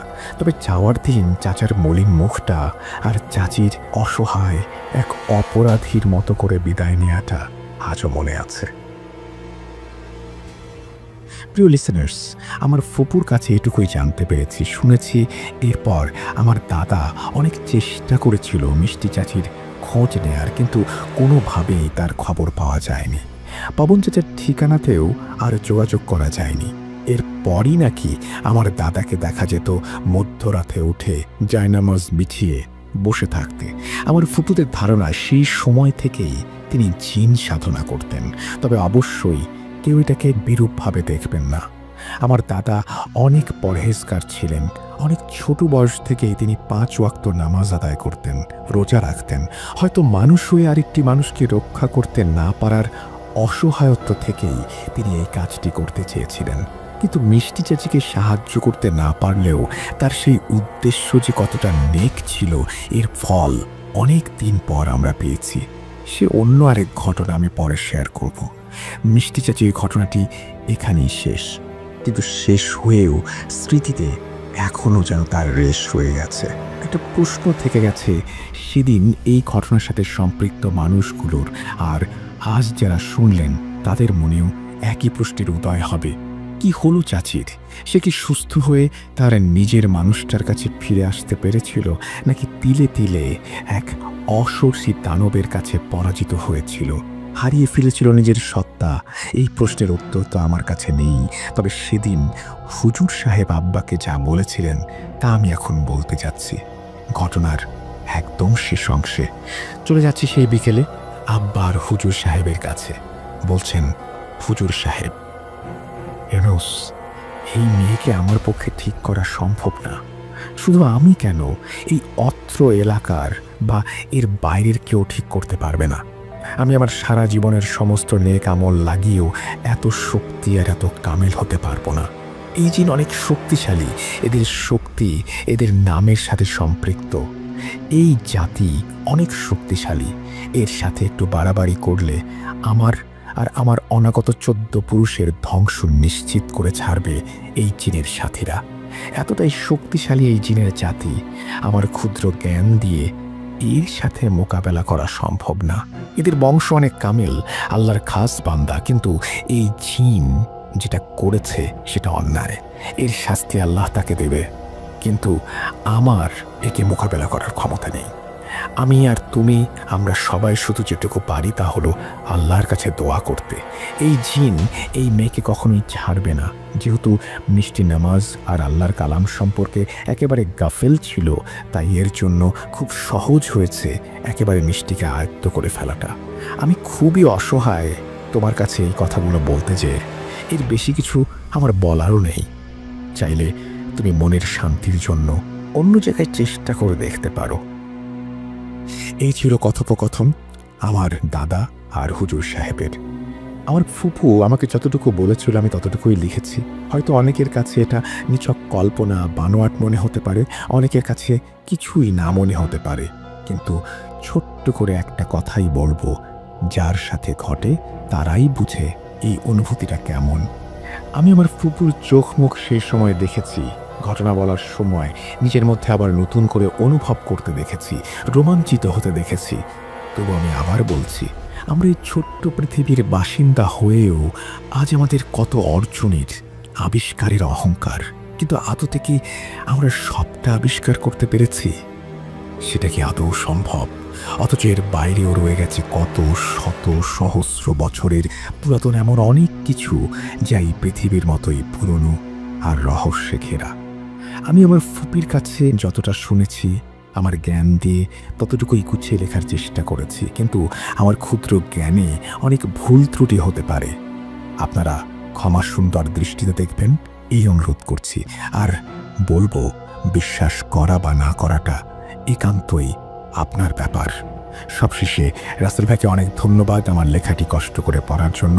আপনার এবং আপনার প্রিয় মডারেটর সিফাত আলম আর ভূত.কমের সকল লিসেনারদের সুস্থতা কামনা করে আজকের মতো বিদায় নিচ্ছি। আসসালামু আলাইকুম। এই বলেই তিনি তার ঘটনা শেষ করেছেন।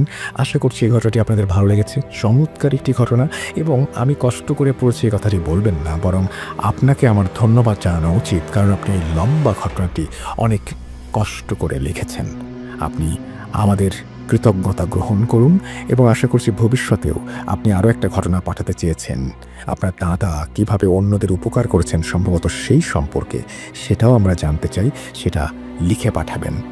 আমি অপেক্ষায় থাকবো আপনার ঘটনার, এবং আপনি চমৎকার লেখেন, সেই ধারা অব্যাহত থাক। আমরা আপনার কাছ থেকে আরও নতুন নতুন ঘটনা পেতে থাকি। আপনাকে অসংখ্য ধন্যবাদ। আমি আবারও অনুরোধ করতে চাই আপনাদেরকে, যদি এরকম চমৎকার ঘটনা মিস না করতে চান তাহলে আমাদের চ্যানেলটি সাবস্ক্রাইব করুন এবং অবশ্যই বেল আইকনটি ক্লিক করে রাখুন, যাতে করে এইরকম ঘটনা কখনো মিস করতে না হয়। আজ এখানে বিদায় নিচ্ছি, কথা হবে আবারও আগামী এপিসোডে। সেই পর্যন্ত সবাই ভালো থাকুন, সুস্থ থাকুন, মোস্ট ইম্পর্টেন্টলি ভূত.com-এর সাথে থাকুন। যারা এখন আমাদের সাবস্ক্রাইব করেননি তারা অনুগ্রহ করে সাবস্ক্রাইব করে ফেলুন এবং বেল আইকনটি ক্লিক করুন to get all the notifications. ভালো থাকুন, আল্লাহ হাফেজ।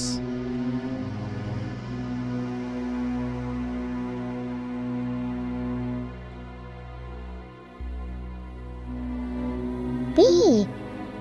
Nukaji?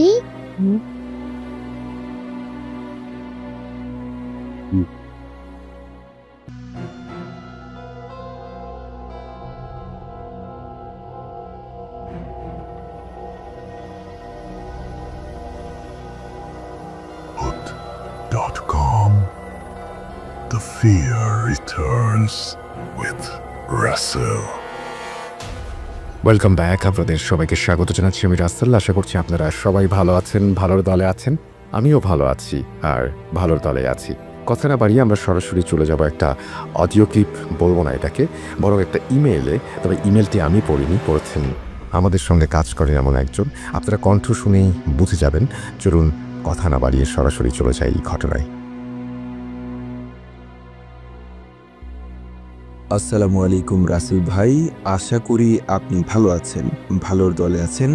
শব্দচয়ন ও অনিচ্ছাকৃত ভুলের জন্য আগেই ক্ষমা চেয়ে নিচ্ছি। আমি যে ঘটনাটা বলতে চলেছি সেটা আমার নিজের সাথে ঘটে যাওয়া একটা ঘটনা। ঘটনাটি ভালো লাগলে অবশ্যই পড়ে শোনানোর অনুরোধ রইল। ঘটনার কথা মনে পড়লে এখনও আঁকড়ে উঠি। নাম প্রকাশ করতে চাই না। শরীয়তপুর জেলার পালং থানার বিনোদপুর ইউনিয়নের একটি গ্রামে আমাদের বসবাস। বর্তমানে আমি সৌদি আরবের প্রবাসী। ঘটনাটি ঘটে 2021 সালের মাঝামাঝি। তখন ছিল বর্ষাকাল। বন্ধুরা 4-5 জন মিলে একটা ট্রলার পিকনিকের আয়োজন করি। সেখানে খাওয়া দাওয়ারও ব্যবস্থা করতে হবে। ঘটনাটি ঘটে ট্রলার পিকনিকের 1 সপ্তাহ আগে।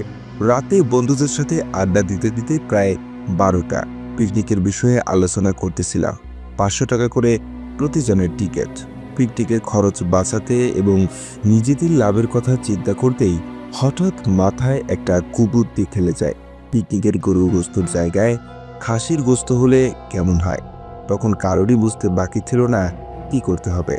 বন্ধুদের মাঝে একজন বলে উঠল, তাহলে কি খাসি চুরি করতে চাইছিস তোরা? বললাম হ্যাঁ, তবে রাখবো কোথায় এটা নিয়ে একটা বিপত্তি বাঁধে। সেই রাতেই কল করলাম আমার অন্য একটা বন্ধুকে। সবকিছু খুলে বলার পরে ওর বাসায় রাখতে রাজি হলো, কারণ ওরা ওদের বাসায় ছাগল পালতো। ওকে এটা বলে বুঝে যে কালকে হাট বসবে, হাটের পরে আমি তোদের বাসা থেকে নিয়ে আসি, তাহলে কেউ সন্দেহ করবে না, সবাই ভাববে কিনে আনছি। যেই ভাবা সেই কাজ। পাশের এলাকা থেকে একটা খাসি চুরি করে নিয়ে আসি 5 জন মিলে। এখন এটাকে পৌঁছে দেবে কে, সেটা নিয়ে বাধে আরেক বিপত্তি। এত রাতে গাড়িও পাওয়া যাবে না। রাস্তা দিয়ে নিয়ে গেলে কেউ দেখলেও বিপদ। আমাদের এখান থেকে ওর বাসায় যেতে গাড়ি ভাড়া 10 টাকা। এত রাতে গাড়ি পাওয়া যাবে না, আর এই বিষয়টা জানাজানি হয়ে গেলে একটা ঝামেলা হয়ে যাবে। ছোটবেলা থেকেই একটু ডানপিটে স্বভাবের এবং একটু সাহসীও ছিলাম, তাই বন্ধুর বাসায় ছাগল পৌঁছানোর দায়িত্ব এসে পড়ল আমার কাঁধে। তবে যেতে হবে নৌকা নিয়ে। আমাদের নিজেদের নৌকা থাকায় কোনো সমস্যা হলো না। তবে সমস্যা হচ্ছে যেতে হবে আমাকে একা। কেউ যেতে রাজি না আমার সাথে। সবাই আমাকে বুজুং বাজুং বুঝিয়ে একাই পাঠিয়ে দিল। নিজের ওপর ওভার কনফিডেন্স থাকার কারণে একাই যেতে রাজি হলাম। ঘড়ির কাটার সময় তখন প্রায় রাত 2টা ছুঁই ছুঁই। ছাগলটা নৌকার এক মাথায় বেঁধে আমিও উঠে পড়লাম। যেতে হবে বিনোদপুর গয়াতলা বাজারের পাশেই। নৌকা নিয়ে অনেক বছর আগে দাদু বেঁচে থাকতে গিয়েছিলাম ওই পথে। পথটা চিনতে ভুল হবে না। যাওয়ার জন্য আলো বলতে নিজের কাছে থাকা অ্যান্ড্রয়েড ফোন আর চাঁদের আলো। বলে রাখা ভালো, বন্ধুর পাশে যাওয়ার আগে পাড়ি দিতে হবে ছোট্ট একটা নদী, যেটাকে গ্রামের ভাষায় গাং বলে। আর ওই গাঙের খাল ধরেই আমাকে যেতে হবে। আল্লাহর নাম নিয়ে রওনা দিলাম জিন ভূতে বিশ্বাস করি না এমনটা না, এর আগেও ছোটখাটো ঘটনা আমার সাথে ঘটেছে। সেটা না হয় অন্য কোনো দিন লিখে পাঠাবো। আঁকাবাঁকা খালের পথে ধরে এগিয়ে চলেছি। সেদিন আকাশে চাঁদটা যেন তার সমস্ত জ্যোৎস্না ঢেলে দিয়েছিল প্রকৃতির মাঝে। চলতে চলতে প্রায় নদীর কাছে চলে এসেছি। খালের পথ পার পেয়ে যেই না নদীতে প্রবেশ করেছি, পরিবেশটা মনে হলো বদলাতে শুরু করেছে। ফোনের পাওয়ার বাটন চেপে দেখি সময় 2:47। নদীতে কোনো স্রোত ছিল না, ছিল কচুরিপানা দিয়ে ভরা। শুনেছি আরও প্রায় 40 বছর আগে এই নদী তার যৌবন হারায়। অনেক কষ্টে এদিক ওদিক করে নদী পার হয়ে আসলাম। এখনো বুঝিনি সামনে আমার জন্য কি অপেক্ষা করছে। নদী পার হয়ে বন্ধুকে সবকিছু বুঝিয়ে বলে এবার বাড়ির পথে রওনা হব। তখন সময় 3:30-এর একটু বেশি। বন্ধুদের বাড়ির সামনে ছোট্ট একটু ফসলের জমি, যদিও ফসল নেই, আছে শুধু পানি। নদীতে প্রবেশ করতেই আগের মতো পরিবেশ পরিবর্তন হয়ে গেল। ঝলমলে জ্যোৎস্নার আলো যেন নিমিষেই অন্ধকারে হারিয়ে গেল। হঠাৎ দেখতে পেলাম দানবীয় আকারের লোমশ আকৃতির একটা কালো অবয়ব পানির তলদেশ থেকে উঠে আসছে। এটা দেখে আমার বুঝতে বাকি রইল না আমার সাথে খুব খারাপ কিছু ঘটতে চলেছে। মনে মনে আল্লাহকে ডাকতে থাকি, দোয়া দুরুদ যা পারি পড়ার চেষ্টা করছি, কিন্তু আমি যেন সব গুলিয়ে ফেলছি। চারিদিকে কালবৈশাখী ঝড়ের মতো তোলপাড় চলতেছে। হঠাৎ করেই গলায় খুব আঘাত পাচ্ছিলাম। মনে হয় কেউ আমার নিঃশ্বাস বন্ধ করে মেরে ফেলতে চাইছে। প্রাণপণে বাঁচার চেষ্টা করেও যেন কোনো লাভ হচ্ছিল না। শরীর নিস্তেজ হয়ে আসছিল। এরপর আর কিছু মনে নেই। জ্ঞান ফিরতে আমি দেখি কিছু অপরিচিত মানুষের মুখ। জিজ্ঞেস করলাম, কোথায় আমি? জানতে পারলাম নদীর পাড়েরই এক বাড়িতে আছি। মুখ দিয়ে কথা বলতে পারছিলাম না, গলায় খুব ব্যথা অনুভব করছিলাম। শরীর যেন অবশ হয়ে আছে। পরিচয় দিতেই সবাই আমায় গাড়ি করে বাড়িতে দিয়ে আসলো, আর আব্বুকে বলে আসলো নৌকাটা গিয়ে নিয়ে আসার জন্য। বাসায় যখন সবকিছু জানতে চাইলো, একটু মিথ্যা কথা বলছিলাম যে আমি নৌকা নিয়ে এমনিতে একটু ঘুরতেছিলাম। বাড়ির সামনে চকে হঠাৎ প্রচণ্ড বাতাস বইতে থাকে। এরপর আর কিছু মনে নেই বলে বাড়ির লোকেদের বুঝাই।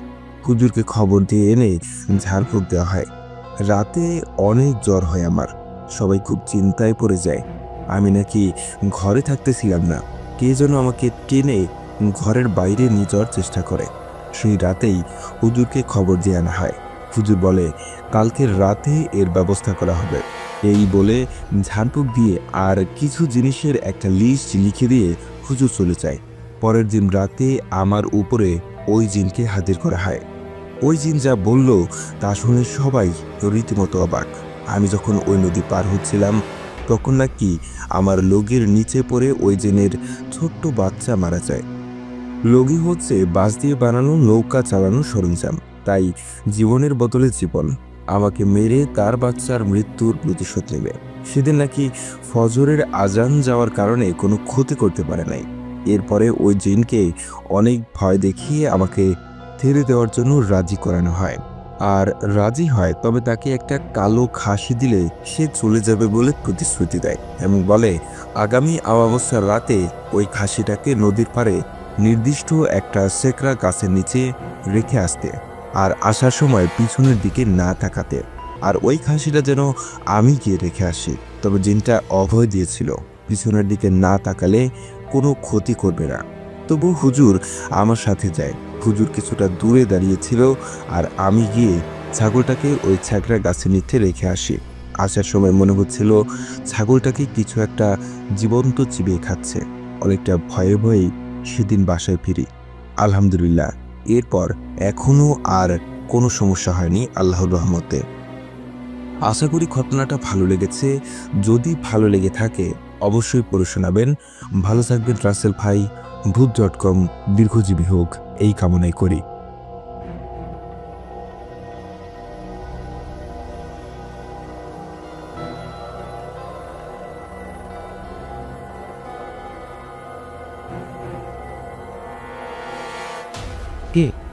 আমি অশরীরী, দেখতে পাবে না কবু। এত কাল ধরে শুনছ, দেখি পাও না তবু। facebook.com. The Fear Returns with Russell. আসসালামু আলাইকুম সর্বজন প্রিয় রাসেল ভাই।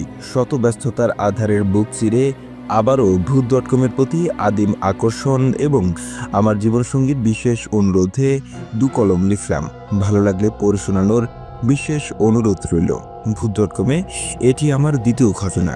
সিলেক্ট হলে জানাবেন ঠিকানা। এরপর তিনি তার ঠিকানা দিয়েছেন এবং পরবর্তীতে ঘটনা শুরু করেছেন। ঘটনাটি ঘটেছিল আমাদের গ্রামের এক মামার সাথে। সঙ্গত কারণে আমি তার নামটি গোপন রাখলাম। তিনি এখন আর পৃথিবীতে নেই। ঘটনার প্রয়োজনে তার নাম দিলাম মতির মামা। ঘটনাটি ঘটেছিল তার সাথে আজ থেকে প্রায় 15 বছর আগে। অনেক কথা হলো, এবার ঘটনায় আসা যাক। বলে রাখা ভালো, তিনি ছিলেন অত্যন্ত সাহসী ও ডানপিটে স্বভাবের মানুষ। ছোটবেলা থেকে তিনি জিন ভূতে ভয় পেতেন না। কথিত আছে তিনি বহু দূর থেকে বসেও বর্ষাকালে তীব্র অন্ধকার রাতেও দেখতে পেতেন যে কোনো জেলের মাছ ধরার জাল থেকে জিন ভূত মাছ খেয়ে চলে যেত। উপস্থিত লোকেরা এই কথার প্রমাণ চাইলে তিনি বলতেন, সকালে দেখবেন ওই জাল থেকে যতগুলো মাছ জিনেরা খেয়েছে ওই মাছের শুধু কাঁটাগুলোই জালে আটকা থাকবে। সত্যি তাই হতো। সকাল হতেই জেলেরা তাই দেখতে পেতেন যে মাছগুলোর মাঝে বিন্দুমাত্র মাংস নেই, শুধু কাঁটা অবশিষ্ট আছে। শুধু কাঁটাই থাকে কেন, তার কাছে জানতে চাইলে তিনি বলতেন তারা আগুনের তৈরি। তারা হা করলে তাদের মুখ থেকে আগুন বের হয় এবং ওই আগুনে সিদ্ধ হয়ে মাছের মাংসগুলো তাদের মুখের ভেতরে চলে যায়। আর মাছের কাঁটা তাদের পছন্দ না, তাই তারা তা ফেলে চলে যেত। এবার মূল ঘটনায় আসা যাক।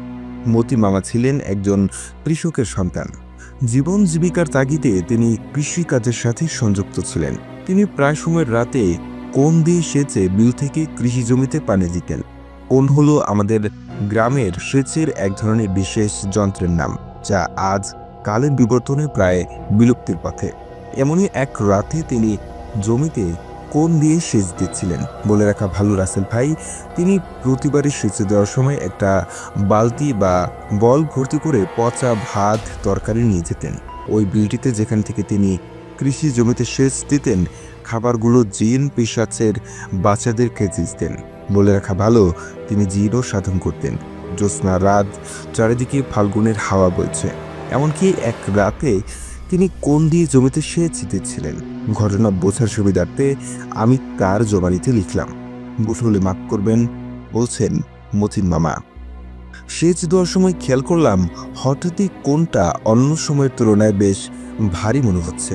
কাকড়া জোয়ান ছিলাম, গায়ে শক্তি থাকায় কোনো কিছু না ভেবেই পানি তোলাতে লাগলাম।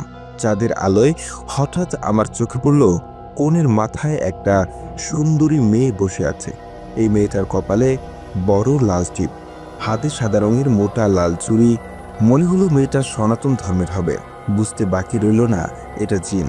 তাকে ধমক দিয়ে বললাম, ভালো চাইলে এখান থেকে চলে যা, নয়তো এর পরিণাম ভালো হবে না। এই মেয়েটির এক কথা, না যাব না, অনেক দিন ধরে কিছু খাইনি, তোকে চিবিয়ে খাবো, তারপর যাব। আমার সঙ্গে থাকা জিনের মাধ্যমে তাকে চলে যেতে বললাম। সে যেতে রাজি হলো না। তখনই আমার জিন আমাকে জানালো যে ওই কোণের উপর বসে থাকা জিনটির উদ্দেশ্য ভালো না।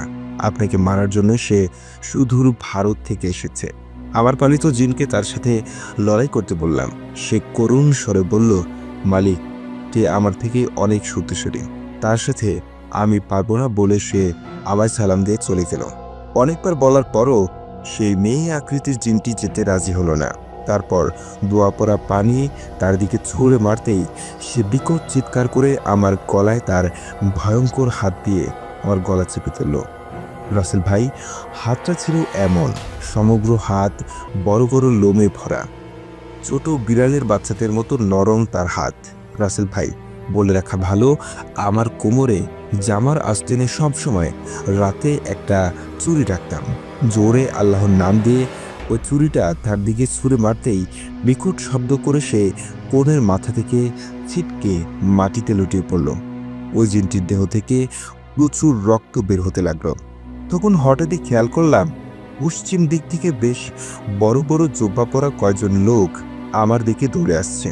আমি দ্রুত দৌড়ে বাড়ি চলে আসি। কিছু সময় পর দরজায় নক করার শব্দ শুনতে পাই। আমার স্ত্রী জানতে চাইলেন কে। জবাবে উত্তর আসলো, আমরা পুলিশ। দরজা খুললেন। তখন আমি দ্রুত পেছনের দরজা দিয়ে পালাতে থাকি, সাথে পুলিশও আমার পিছু নিল। একসময় ধান ক্ষেতের আইলে দৌড় দিলাম। পুলিশ সরু আইলে দৌড় দিতেই এক একজন ধানের জমিতে হোঁচট খেয়ে পড়তে লাগলো। একটা সময় আমাকে পুলিশ ধরে ফেললেন আর বলতে লাগলেন, থানায় চল, তোর বিরুদ্ধে একটি হিন্দু মেয়েকে খুন করার অভিযোগ আছে। রাসেল ভাই, আমি ভীষণ হতবাক হলাম। পুলিশকে এই তথ্য দিল কে? এই ঘটনার সময় ওখানে তো কেউ ছিল না। যাই হোক, পুলিশকে রাতের সমস্ত ঘটনা খুলে বললাম, আর এটাও বললাম যে ওরা মানুষ না, জিন। পুলিশ তা কোনো মতেই বিশ্বাস করলেন না। আমি এবং কতিপয় গ্রামবাসীর অনুরোধে ঘটনাস্থলে পুলিশকে যেতে বলি। ওখানে যেতে হজর শেষে ভোর হলো। গিয়ে বিলের পাড়ে যা দেখি তাতে সবাই অবাক। দেখি একটা কালো বড় আকৃতির কাক মরে পড়ে আছে এবং ওই কাকের বুকে আমার রাতের চুরিটা বসানো। দেখে সবাই হতবাক। অনেক জিজ্ঞাসাবাদ আর উপস্থিত সকলের অনুরোধে এবং কোনো বাদী না থাকায় পুলিশ আমাকে ছেড়ে দিল। তখন থেকে শুধু একটা প্রশ্নই মনে ছিল, কে এত জলদি পুলিশকে জানালো? পরদিন গ্রামের এক প্রবীণ মাতাব্বরকে সাথে নিয়ে থানায় গিয়ে খোঁজ করলাম বেশ ভালো করে। অত্র থানার ভারপ্রাপ্ত কর্মকর্তা বললেন, কই, এমন কোনো অভিযোগ তো আমাদের থানায় আসেনি। ওই দিন রাতে তো আমরা এমন কোনো অপারেশনে যাইনি। শুনে আমরা অবাক। তবে কে ছিল ওই দিনের অভিযোগকারী? কে ছিল ওই দিনের পুলিশ? পরদিন আমার সাথে থাকা জিন হাজির করে তাদের কাছে তেমন কিছু জানতে পারেনি। তার উত্তর এখনো মেলেনি। রাসেল ভাই, এই ছিল ঘটনা। ঘটনাটি সম্পূর্ণ সত্য প্রচার করলে ভীষণ খুশি হব।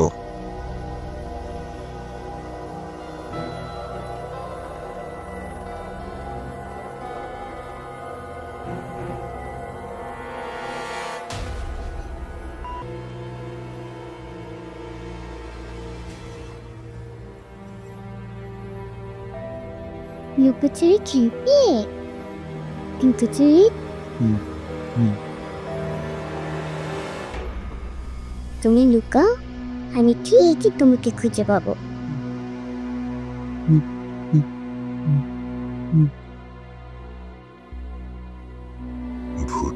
Voot.com with Russell. আরও একবার আপনাদের সবাইকে স্বাগত জানাচ্ছি আমি রাসেল। আশা করছি আপনারা সবাই ভালো আছেন, ভালোর দলে আছেন। আমিও ভালো আছি আর ভালোর দলে আছি। এবারও একটা ঘটনায় যাব, তবে এই ঘটনাটি পড়েছেন জুনায়েদ। আশা করছি আপনাদের ভালো লাগবে। চলুন কথা না বাড়িয়ে আমরা সরাসরি ঘটনায় চলে যাই। আসসালামু আলাইকুম। প্রিয় রাসেল ভাই, আশা করি ভালোই আছেন, কারণ আমি জানি আপনি সবসময় ভালোর দলে আছেন এবং আগামীতেও থাকবেন। আমি আগে ভূত FM আর এখন Voot.com-এর একজন নিয়মিত শ্রোতা।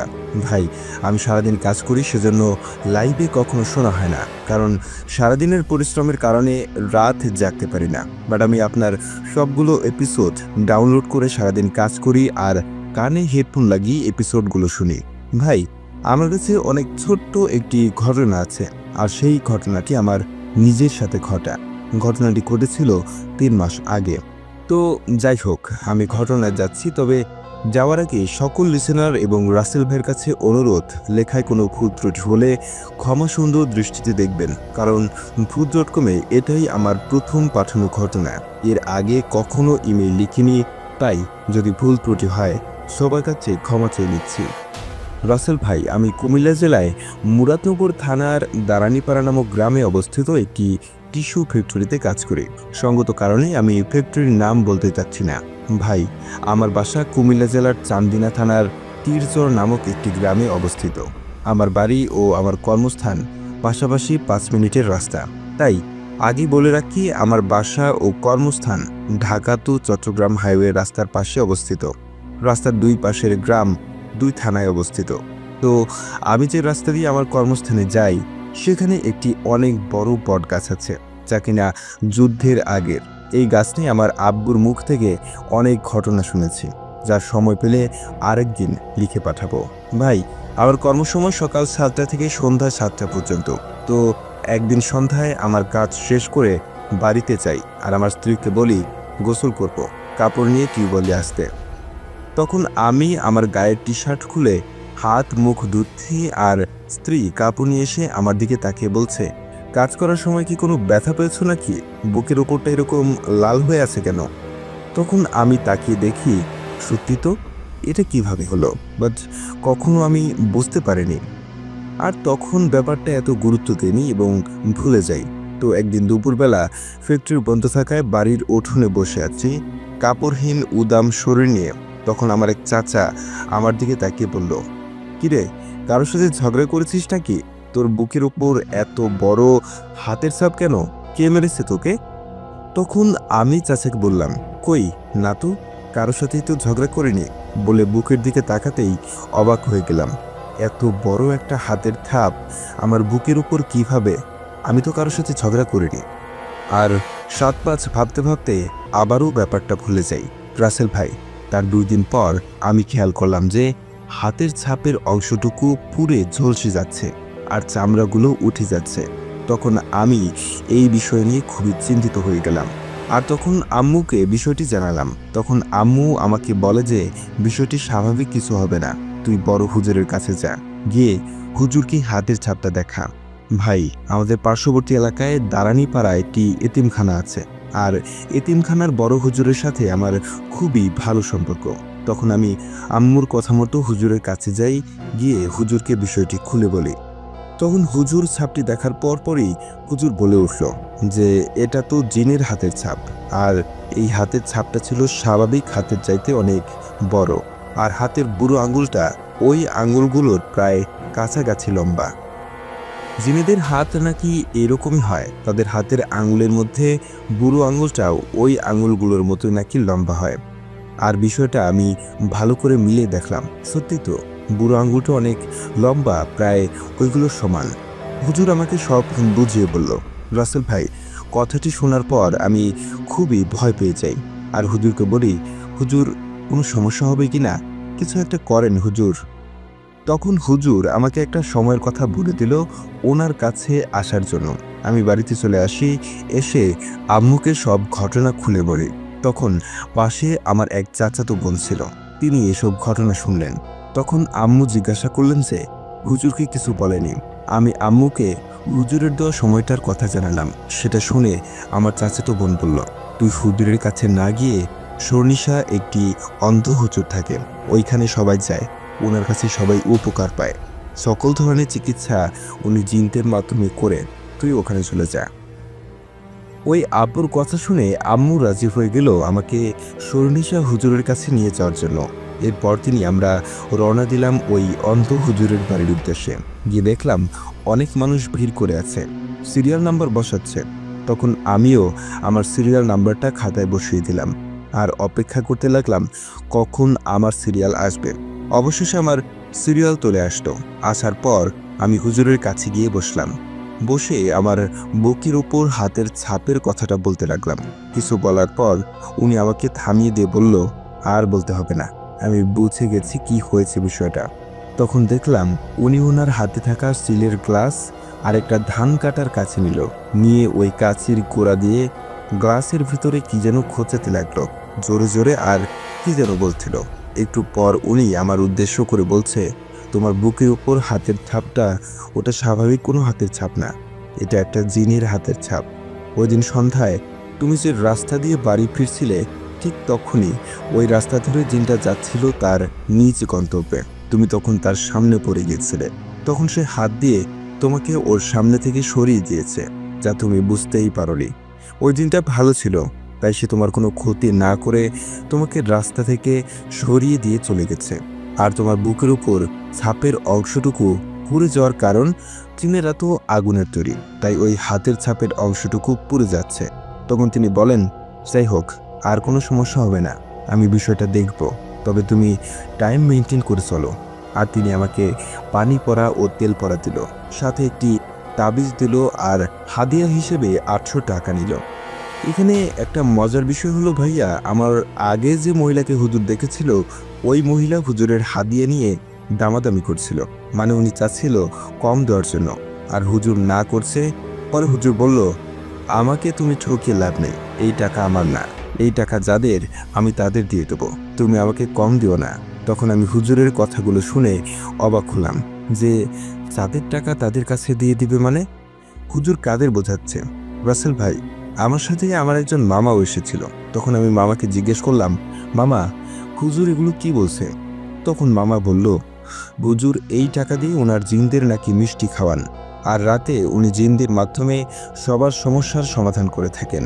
আর আমার মামা আগেও অনেকবার ওই হুজুরের কাছে এসেছিলেন, আর উনি আমাদের নিয়ে এলেন। হুজুর মামাকে চিনে। তো আমরা চলে এলাম। প্রিয় রাসেল ভাই, তারপর আমার আর কোনো সমস্যা হয়নি, কিন্তু ভাই ওই হাতের ছাপটা এখনও আমার বুকের উপর রয়ে গেছে। আপনি চাইলে আমি প্রমাণ দিতে পারবো। জানি ঘটনাটি ভয়ঙ্কর না, বাট এটি একটি সত্য ঘটনা। যদি ঘটনা সিলেক্ট করা হয় তাহলে আরও অনেক ঘটনা আছে, লিখে পাঠাবো সময় করে। আর সিলেক্ট হলে আমাকে জানাবেন। ভূত.com দীর্ঘজীবী হোক। নাম MD Abdul Kader, address Chandina, Comilla.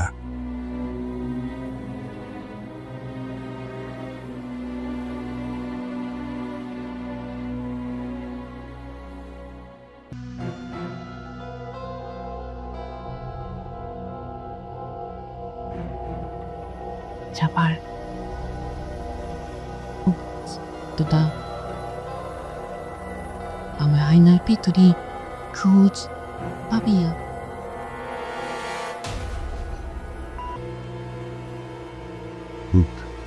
.com with Russell.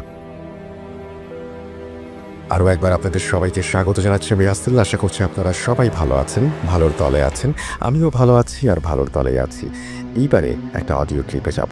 আশা করছি এই অডিও ক্লিপটি আপনাদের ভালো লাগবে। পরিচয় আমি বলছি না, কারণ যিনি ঘটনা পাঠিয়েছেন তিনিই জানাবেন তিনি কোথা থেকে লিখছেন, কি তার পরিচয়। চলুন শুরু করা যাক। আসসালামু আলাইকুম রাসেল ভাই, জানি আপনি ভালো দলে, তাই আর জিজ্ঞেস করলাম না। আজকে আমি যে ঘটনাটি লিসেনারদের মাঝে নিয়ে উপস্থিত হয়েছি, এই ঘটনাটি উত্তরবঙ্গের চাঁপাইনবাবগঞ্জ জেলার শিবগঞ্জ থানার প্রাচীনগড়ের রাজধানী সোনা মসজিদের লাগোয়া কোনো একটি গ্রামের ঘটনা। এই ঘটনাটি আমাদের গ্রামের একটা বড় একটা বংশ আছে, বংশের ঘটনা। এই ঘটনাটি আনরিলেটেড ঘটনা। তো আমাদের গ্রামের প্রায় 70% সেই পরিবারটির মানে সদস্যদের, তাদের বিশাল জনগোষ্ঠীর একটা বংশ। তো তাদের বংশের একটা প্রবাদ আছে, তাদেরকে পাগলা বংশ বলা হয়। এই ঘটনাটি শোনার পরে বুঝতে পারবেন যে কেন তাদেরকে পাগলা বংশ বলা হয়। এই ঘটনাটি যুদ্ধের আগের ঘটনা। এই বংশের একজন বড় কর্তা ছিলেন, তার নাম নইমুদ্দিন হাজি সাহেব। তো নইমুদ্দিন হাজি সাহেব তাদের মানে মাটির উপরে প্রায় 6-7টি বৈশাখী আমের গাছ ছিল। তো এই বৈশাখী আমটি বৈশাখ মাসে মূলত পাকে। আর এই আমটি অনেক দেখতে সুন্দর ও সিঁদুর লাগা আম, যেটাকে আমাদের গ্রামের ভাষায় বলে সেন্দুর লাগা আম। তো তিনি তাদের দফাদার বলতে আমাদের গ্রামের ভাষায় দফাদার বলে। দফাদার বলতে বংশের তাদের জমি জায়গা দেখাশোনা করার জন্য প্রধান যে লোকগুলো থাকে তাদেরকে দফাদার বলা হয়। তো তার বেশ কয়েকটি দফাদার নিয়ে সেই বৈশাখী গাছের পাকা আম সংগ্রহ করতে তারা যায়। তো এই বৈশাখী আমের গাছটি তাদের সেই সময় এই জায়গাটিতে অনেক বন জঙ্গল ছিল। আর সে সময় ভূত এবং বা জিন পরি বলেন ও জন্তু জানোয়ারের যে প্রাণীর হিংস্র প্রাণীর ভয় থাকতো। বিশেষ করে বানর, বাঘ, তারপরে বানরের বেশ কয়েকটি প্রজাতি, এগুলোর ভয় ছিল খুব বেশি। এবং জিনের পরি তো ভয় আছে। তো তারা লাঠিসোঁটা নিয়ে মানে প্রোটেকশনের জন্য তারা যে বৈশাখী আম মানে সংগ্রহ করতে যায়। তো তাদের এখানে একটা বড় একটা মাচা তৈরি করে দেওয়া হয় সেই নইমুদ্দিন হাজী সাহেবের জন্য। তো তিনি ওই আমগুলো সংগ্রহ করে তাকে দেওয়া হয় এবং তিনি মাচার উপরে নিয়ে বসে থাকেন। তো পরক্ষণে লক্ষ্য করেন যে ওনার পাশে বামন একটি ছেলে মানে নিচ থেকে আম চাইছে, কোনো শব্দ করছে না, শুধু ইশারা করে মানে আম চাইছে। তো তিনি 2টি আম তার থেকে উপর থেকে ছুড়ে দেয় এবং সেই ছেলেটি আম নিয়ে চলে যায়। এর বেশ কিছুদিন পরে তারা আবার তার বেশ কয়েকটি দফাদার নিয়ে সেই বৈশাখী আম সংগ্রহ করতে চায় এবং তিনি লক্ষ্য করেন যে কিছু দূরে একজন আলখাল্লা পরাইতে একজন মানে খুব সুদর্শন একজন ব্যক্তি দাঁড়িয়ে আছে, সাদা টুপি মাথায়, মানে টুপি জাতীয় একটা মাথায় আছে। তো তিনি তাকে ডাকছে এবং তার সাথে ওই সেই ছেলেটি, বামন ছেলেটি মানে তার সাথে আছে। তো তিনি ডাকছে যেহেতু তিনি নিচ থেকে নেমে যান এবং যাওয়ার পরে তাকে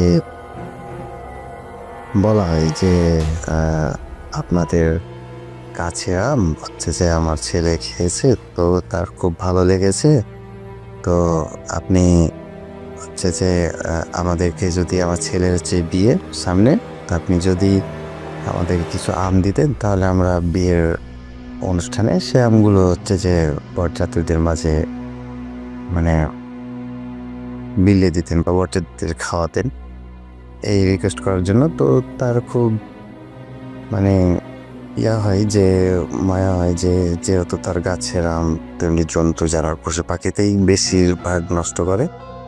তো তিনি বলেন ঠিক আছে আপনারা পারতে পারেন। তাদেরকে পাড়ার অনুমতি দেয় এবং সেই লোকটি তার এরূপ ব্যবহারে খুশি হয়ে তিনি বলেন যে আমাদের হচ্ছে যে সামনের সপ্তাহে আমার ছেলের বিয়ে, তো আপনি এশার নামাজের পরে আপনি মসজিদ থেকে বেরোলে আমাদের এখান থেকে কয়েকজন লোক দিয়ে আপনাকে নিয়ে আসবে, আপনি আমাদের বিয়েতে চাইলে হাজির হতে পারেন, হাজির হলে আমরা খুব খুশি হব। তো তিনি বলেন যে ঠিক আছে, যেহেতু বিয়ের দাওয়াত দিয়েছে তিনি সম্মতি জানান, এক প্রকার সম্মতি জানিয়ে তিনি বিদায় নিয়ে আসেন। তো তিনি তা সেদিনের মতো আম সংগ্রহ করে চলে যান এবং দফাদার নিজের মন মতো আম সংগ্রহ করে রওনা দেন। ঠিক তার 1 সপ্তাহ পরেই তিনি মসজিদ থেকে বের হওয়ার পরে লক্ষ্য করেন যে কয়েকজন লোক মানে হাতে ওই বর্ষা জাতীয় যে তীর ধনুক মানে বড় একটা লাঠির আগালে যে ওই তীরের মতো লাগা, এইরকম হচ্ছে যে আগের যুগে যে প্রহরীদের হাতে ছিল। তো হিংস্র জন্তু জানোয়ারের হাত থেকে রক্ষা করার জন্য বা নিজেকে প্রোটেকশন করার জন্য এগুলো সেই যুগে ব্যবহার করত, মানে ধনুক টাইপের যে যুদ্ধ জানোয়ার আসলে সেগুলো দিয়ে আক্রমণ করার আগে সেটা দিয়ে প্রতিহত করতে পারে। তো তিনি বলেন যে এরকম আপনাকে যিনি দাওয়াত দিয়েছিলেন আমাদের সর্দার সাহেব, তো ওনার ছেলের বিয়ে, তাই আপনাকে আমরা নিতে এসেছি। তো তিনি বলেন যে আমি বাসায় যাই, বাসায় গিয়ে আমি হচ্ছে যে ওনাদের বিয়ের জন্য এরকম কিছু মিঠাই মানে মিষ্টি যেটাকে বলে মিষ্টি হচ্ছে যে আমি নিয়েছি, তো হচ্ছে আমি সেগুলো নিয়ে আসি বাসা থেকে। তিনি বাসা থেকে নিয়ে বের হন এবং তাদের সাথে হাঁটা দেন। তো তিনি তাদের সাথে হাঁটা দেন। তো হাঁটতে হাঁটতে তিনি ঠিক তাদের যে জমির শেষ প্রান্তে সেখানে একটা বটের গাছ ছিল, সে বটের গাছের কাছে যেতে যেতে তিনি লক্ষ্য করেন যে মানে সেখানে অনেক মানুষ, অনেক মেয়ে মানুষ, ছেলে মানুষ, অনেক বয়স্ক মানুষও আছে তাদের মধ্যে। তো খুব ধুমধাম করে একটি বিয়ে চলছে, দূর থেকে একটু কাছে গিয়ে লক্ষ্য করেন।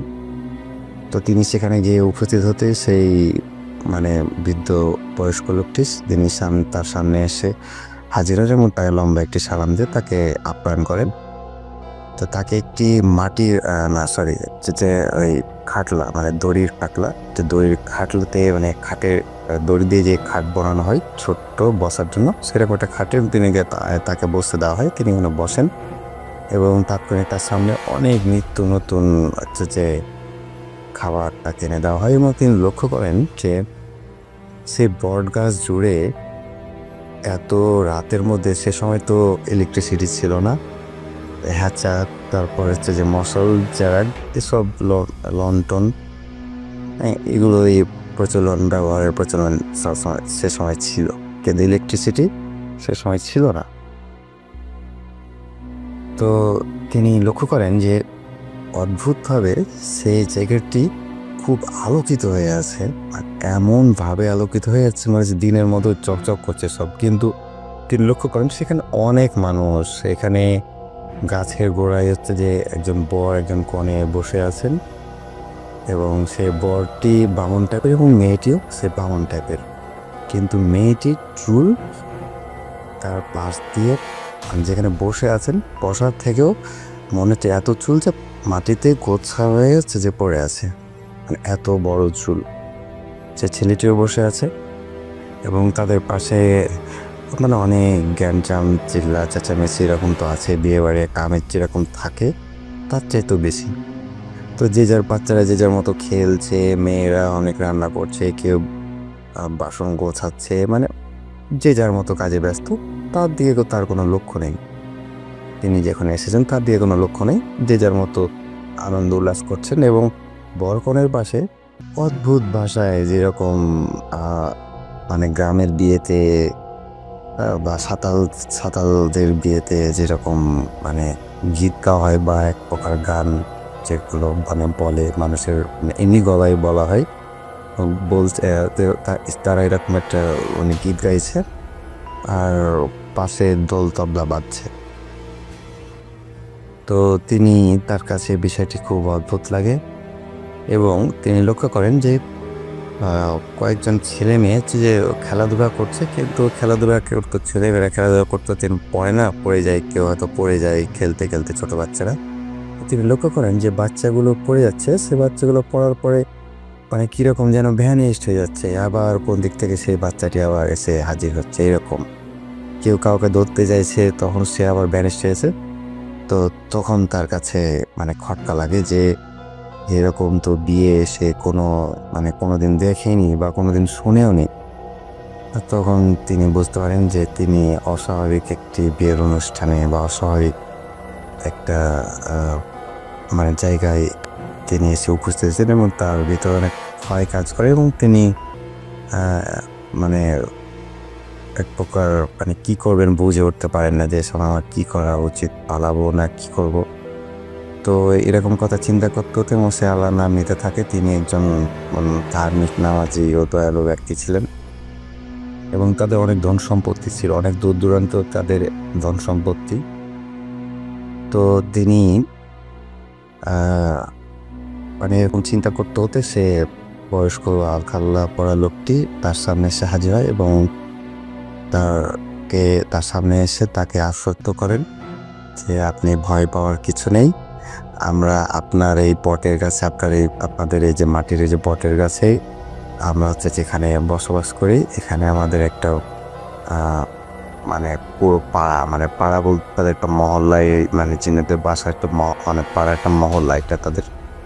তো এখানে আমরা অনেক চীনের পরিবার আমাদের এখানে বসবাস, আপনাদের এই গাছেই আমরা থাকি। তো তার জন্য খুব মানে কৃতজ্ঞ, মানে তিনি যে আমগুলো দিয়েছেন এবং তাদের মানে বিয়েতে যে মিষ্টি নিয়ে হাজির হয়েছেন এই জন্য সে খুব কৃতজ্ঞ জানে এবং তার ব্যবহারে তারা খুব সন্তুষ্ট হয়েছে এবং তিনি তাকে আশ্বস্ত করেন যে আপনি ভয় পাবেন না, আপনার কোনো কিছু হবে না। এবং তাকে এও বলেন যে আমরা যেহেতু আপনাদের মানে গাছে থাকি সেহেতু আপনাদের 5 পিঁড়ি পর্যন্ত আমরা আপনাদেরকে হেফাজত করব, রক্ষা করব। কীরকম রক্ষা করব? জিন, তারপরে জিন পরি এগুলো তো আছেই, তারপরে চোর ডাকাত, মানে তাদের কোনো ক্ষতি হতে দিবে না, তাদের বংশের মানে পুরো বংশর। আর নবুদ্দিন হাজি সাহেবের পুরো বংশের তিনি তারা সেই জিনের পরিবার বা বংশ, তারা বলে যে আমরা 5 পিঁড়ি পর্যন্ত যোগ্য। মানে 5 পিঁড়ি বলতে কি, কোনটাকে বোঝাচ্ছে আপনাদেরকে ভেঙে বোঝাই। 5 পিঁড়ি বলতে নবীউদ্দিন হাজী সাহেব আছেন এবং তার বংশের তার পরবর্তী যে পুত্র সন্তান আসবেন সে একজন, মানে উনি নবীউদ্দিন হাজী মারা যাওয়ার পরে তার পুত্র সন্তান যিনি থাকবেন বড়, তিনি 1 পিঁড়ি চলে গেল, তার পুত্র সন্তান 1 পিঁড়ি, তারপরে তার পুত্র সন্তান 1 পিঁড়ি, তার পুত্র সন্তান বা তাদের পুত্র সন্তান না, তার সন্তান 1 পিঁড়ি, এইরকম। তো বলে তিনি তাকে এক গ্লাস একটা গ্লাসে, মাটির গ্লাসে তাকে একটা শরবত এনে দেন এবং শরবত খাওয়ার পরে সেই নবীউদ্দিন হাজী সাহেবের আর কিছু মনে পড়ে না। তিনি যখন তার ঘুম ভাঙে সকালবেলা, তিনি তখন দেখে তার বেডেই তিনি শুয়ে আছেন এবং তিনি ঘুম থেকে উঠেন, ভাবেন যে হয়তো নিছক একটি স্বপ্ন দেখেছে, তাই সে উঠে আছে। তারপরে দেখে তার পরিবারের সব সদস্য খাওয়া দাওয়া নিয়ে ব্যস্ত। সেই অনেক রকম ফল, অনেক রকম খাবার তারা খাচ্ছে এবং তাদেরকে জিজ্ঞাসা করে যে এই তোমরা এই খাবারগুলো কোত্থেকে পেয়েছো, এগুলো তো আমি আনি নাই, বা আমি তো এগুলো কোত্থেকে এনেছো, কে দিয়েছে? তো তার পরিবারের সদস্যরা জানায় যে এগুলো তো আপনি এনেছেন। তার বউ বলে এগুলো তো আপনি এনেছেন, আপনি তো গত রাত্রে বিয়ে বাড়ি থেকে আপনাকে এগুলো দিয়েছে, আপনি নিয়ে আসছেন। তখন তার সেই স্বপ্নের কথা মনে পড়ে যায় পুরোপুরি এবং তিনি তার পরের দিন স্বপ্নে তাকে জানানো হয় যে তার সাথে তার জিনেরা এসে খাবারগুলো বাসায় রেখেছেন এবং তাকে বাসায় এসে রেখে। তো এইরকম কালের বিবর্তন হওয়ার পরে 3 পিঁড়ি জোগাড় পরে, মানে 3 পিঁড়ি পাড়া দেওয়ার পরে, মানে 3 পিঁড়ি বলতে নবীউদ্দিন হাজী সাহেব, তার পরিবারের মানে সন্তান, তার পরিবারের সন্তান, মানে একজন সন্তানের বড় সন্তান যিনি তারা মারা যাওয়ার পরে 3 পিঁড়ি যখন হয়েছে এরকম, তখন তারা একটি ভুল কাজ করে বসেন। তারা সে বটের গাছটি কেটে ফেলে এবং সে বটের গাছটি কেটে ফেলার পরে তাদের যতগুলো বংশ আছে, তাদের আত্মীয় বংশ আছে, তাদের রক্তের বংশ, তো তাদের প্রত্যেকের বাসায় প্রতি রাত্রে ঢিল পড়া শুরু হয় এবং এক একজনের ওপরে জিন ভর করে ওঠে যে তোরা এই কাজটি কেন করলি, তোরা এই গাছটি কেন কাটলি, তোদের পূর্বপুরুষ আমাদেরকে কাজটি দিয়ে গেছে, আমরা তোদের বংশকে পাহারা দেই, মানে তাদের শরীরে সেই জিনগুলো নেমে এক একজনের গায়ে এক দিন এরকম জিন নামতে থাকে এবং কেউ সারা রাত ঘুমাতে পারে না, তাদের পুরো বংশ সারা রাত ঘুমাতে পারে না, তাদের চালের উপরে ডিল নিক্ষেপ হয়, সারা রাত ডিল নিক্ষেপ হয় এবং সকালে দেখা যায় যে কোনো জায়গায় একটিও ডিল পড়ে না এবং টিনেও কোনো জায়গায়, মানে টিনের চালা ও তাদের কোনো কিছু হয় না, অক্ষত অবস্থায় আছে। তো তারা একজন বিজ্ঞ আলেম দ্বারা তারা এই জিনের সাথে কথা বলতে সক্ষম হয় এবং সেই জিনটি তাদেরকে বলেন যে তারা যেহেতু ভুলটি করে ফেলেছেন, তাহলে এখন তাদের যেটা করণীয়, যে জায়গায় বটের গাছটি ছিল সেই জায়গাটিকে সেন্টার করে, মধ্যখান করে পুকুর খনন করতে হবে এবং পুকুর খনন করার পরে সে পুকুরে যখন পানিতে ভরে যাবে,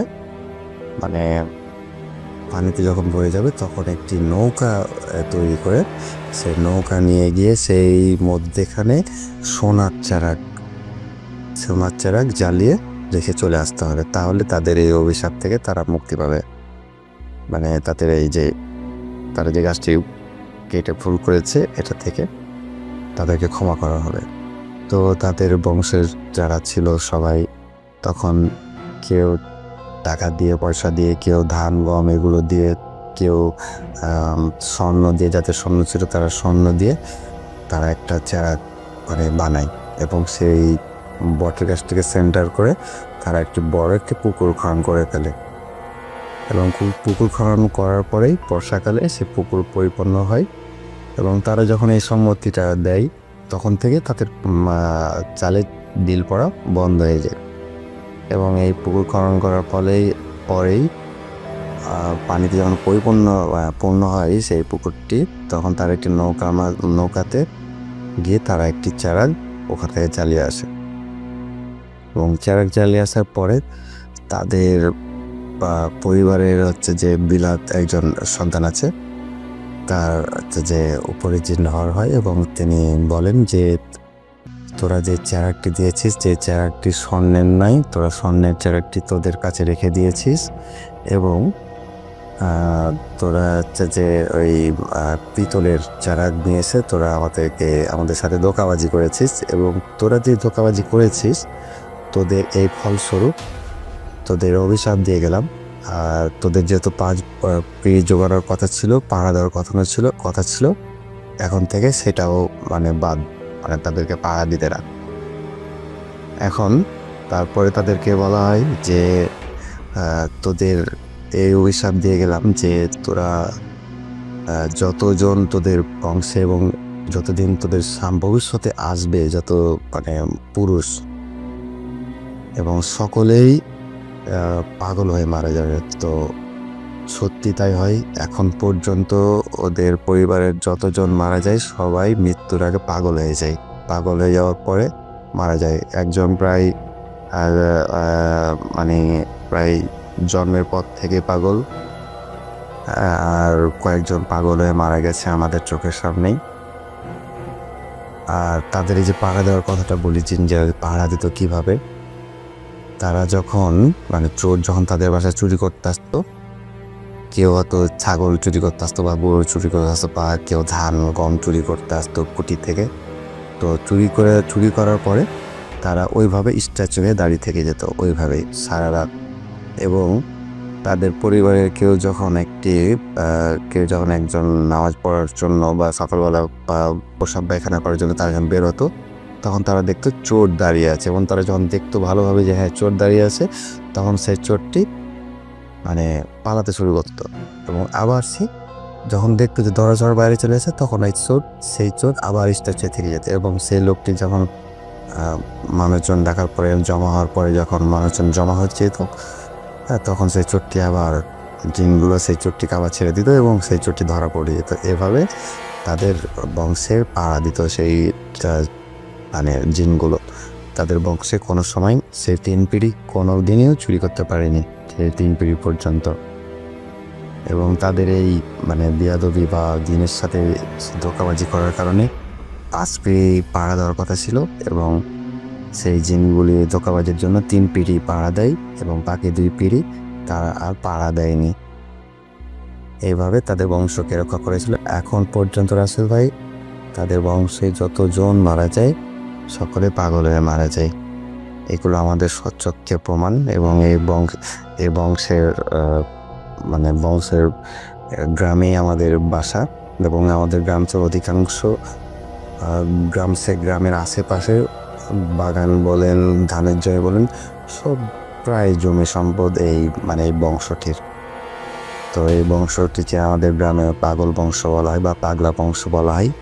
তো এই ছিল আমার ঘটনা। এই ঘটনাটি আমি প্রথম শেয়ার করছি। আসসালামু আলাইকুম। Welcome back. আশা করছি আপনারা সবাই ভালো আছেন এবং ভালোর দলে আছেন। আমিও ভালো আছি আর ভালোর দলে আছি। আমরা ভয়ের 4 রাত শুনছিলাম এবং এই মাসে আমরা পরপর 4টি এপিসোড শুনিয়েছি আপনাদের। আশা করছি প্রত্যেকটি এপিসোড উপভোগ করেছেন আপনারা, ভালো লেগেছে আপনাদের। আপনারাও ঘটনা পাঠান। যারা এখনও পর্যন্ত আমাদের চ্যানেলটি সাবস্ক্রাইব করেননি, সাবস্ক্রাইব করে নিন এবং বেল আইকনটি ক্লিক করতে ভুলবেন না। আমরা আজকের মতো বিদায় নিব, ফিরে আসবো আবারও। সেই পর্যন্ত সবাই ভালো থাকুন, সুস্থ থাকুন, মোস্ট ইম্পর্টেন্টলি ভূত.com-এর সাথে থাকুন। আল্লাহ হাফেজ।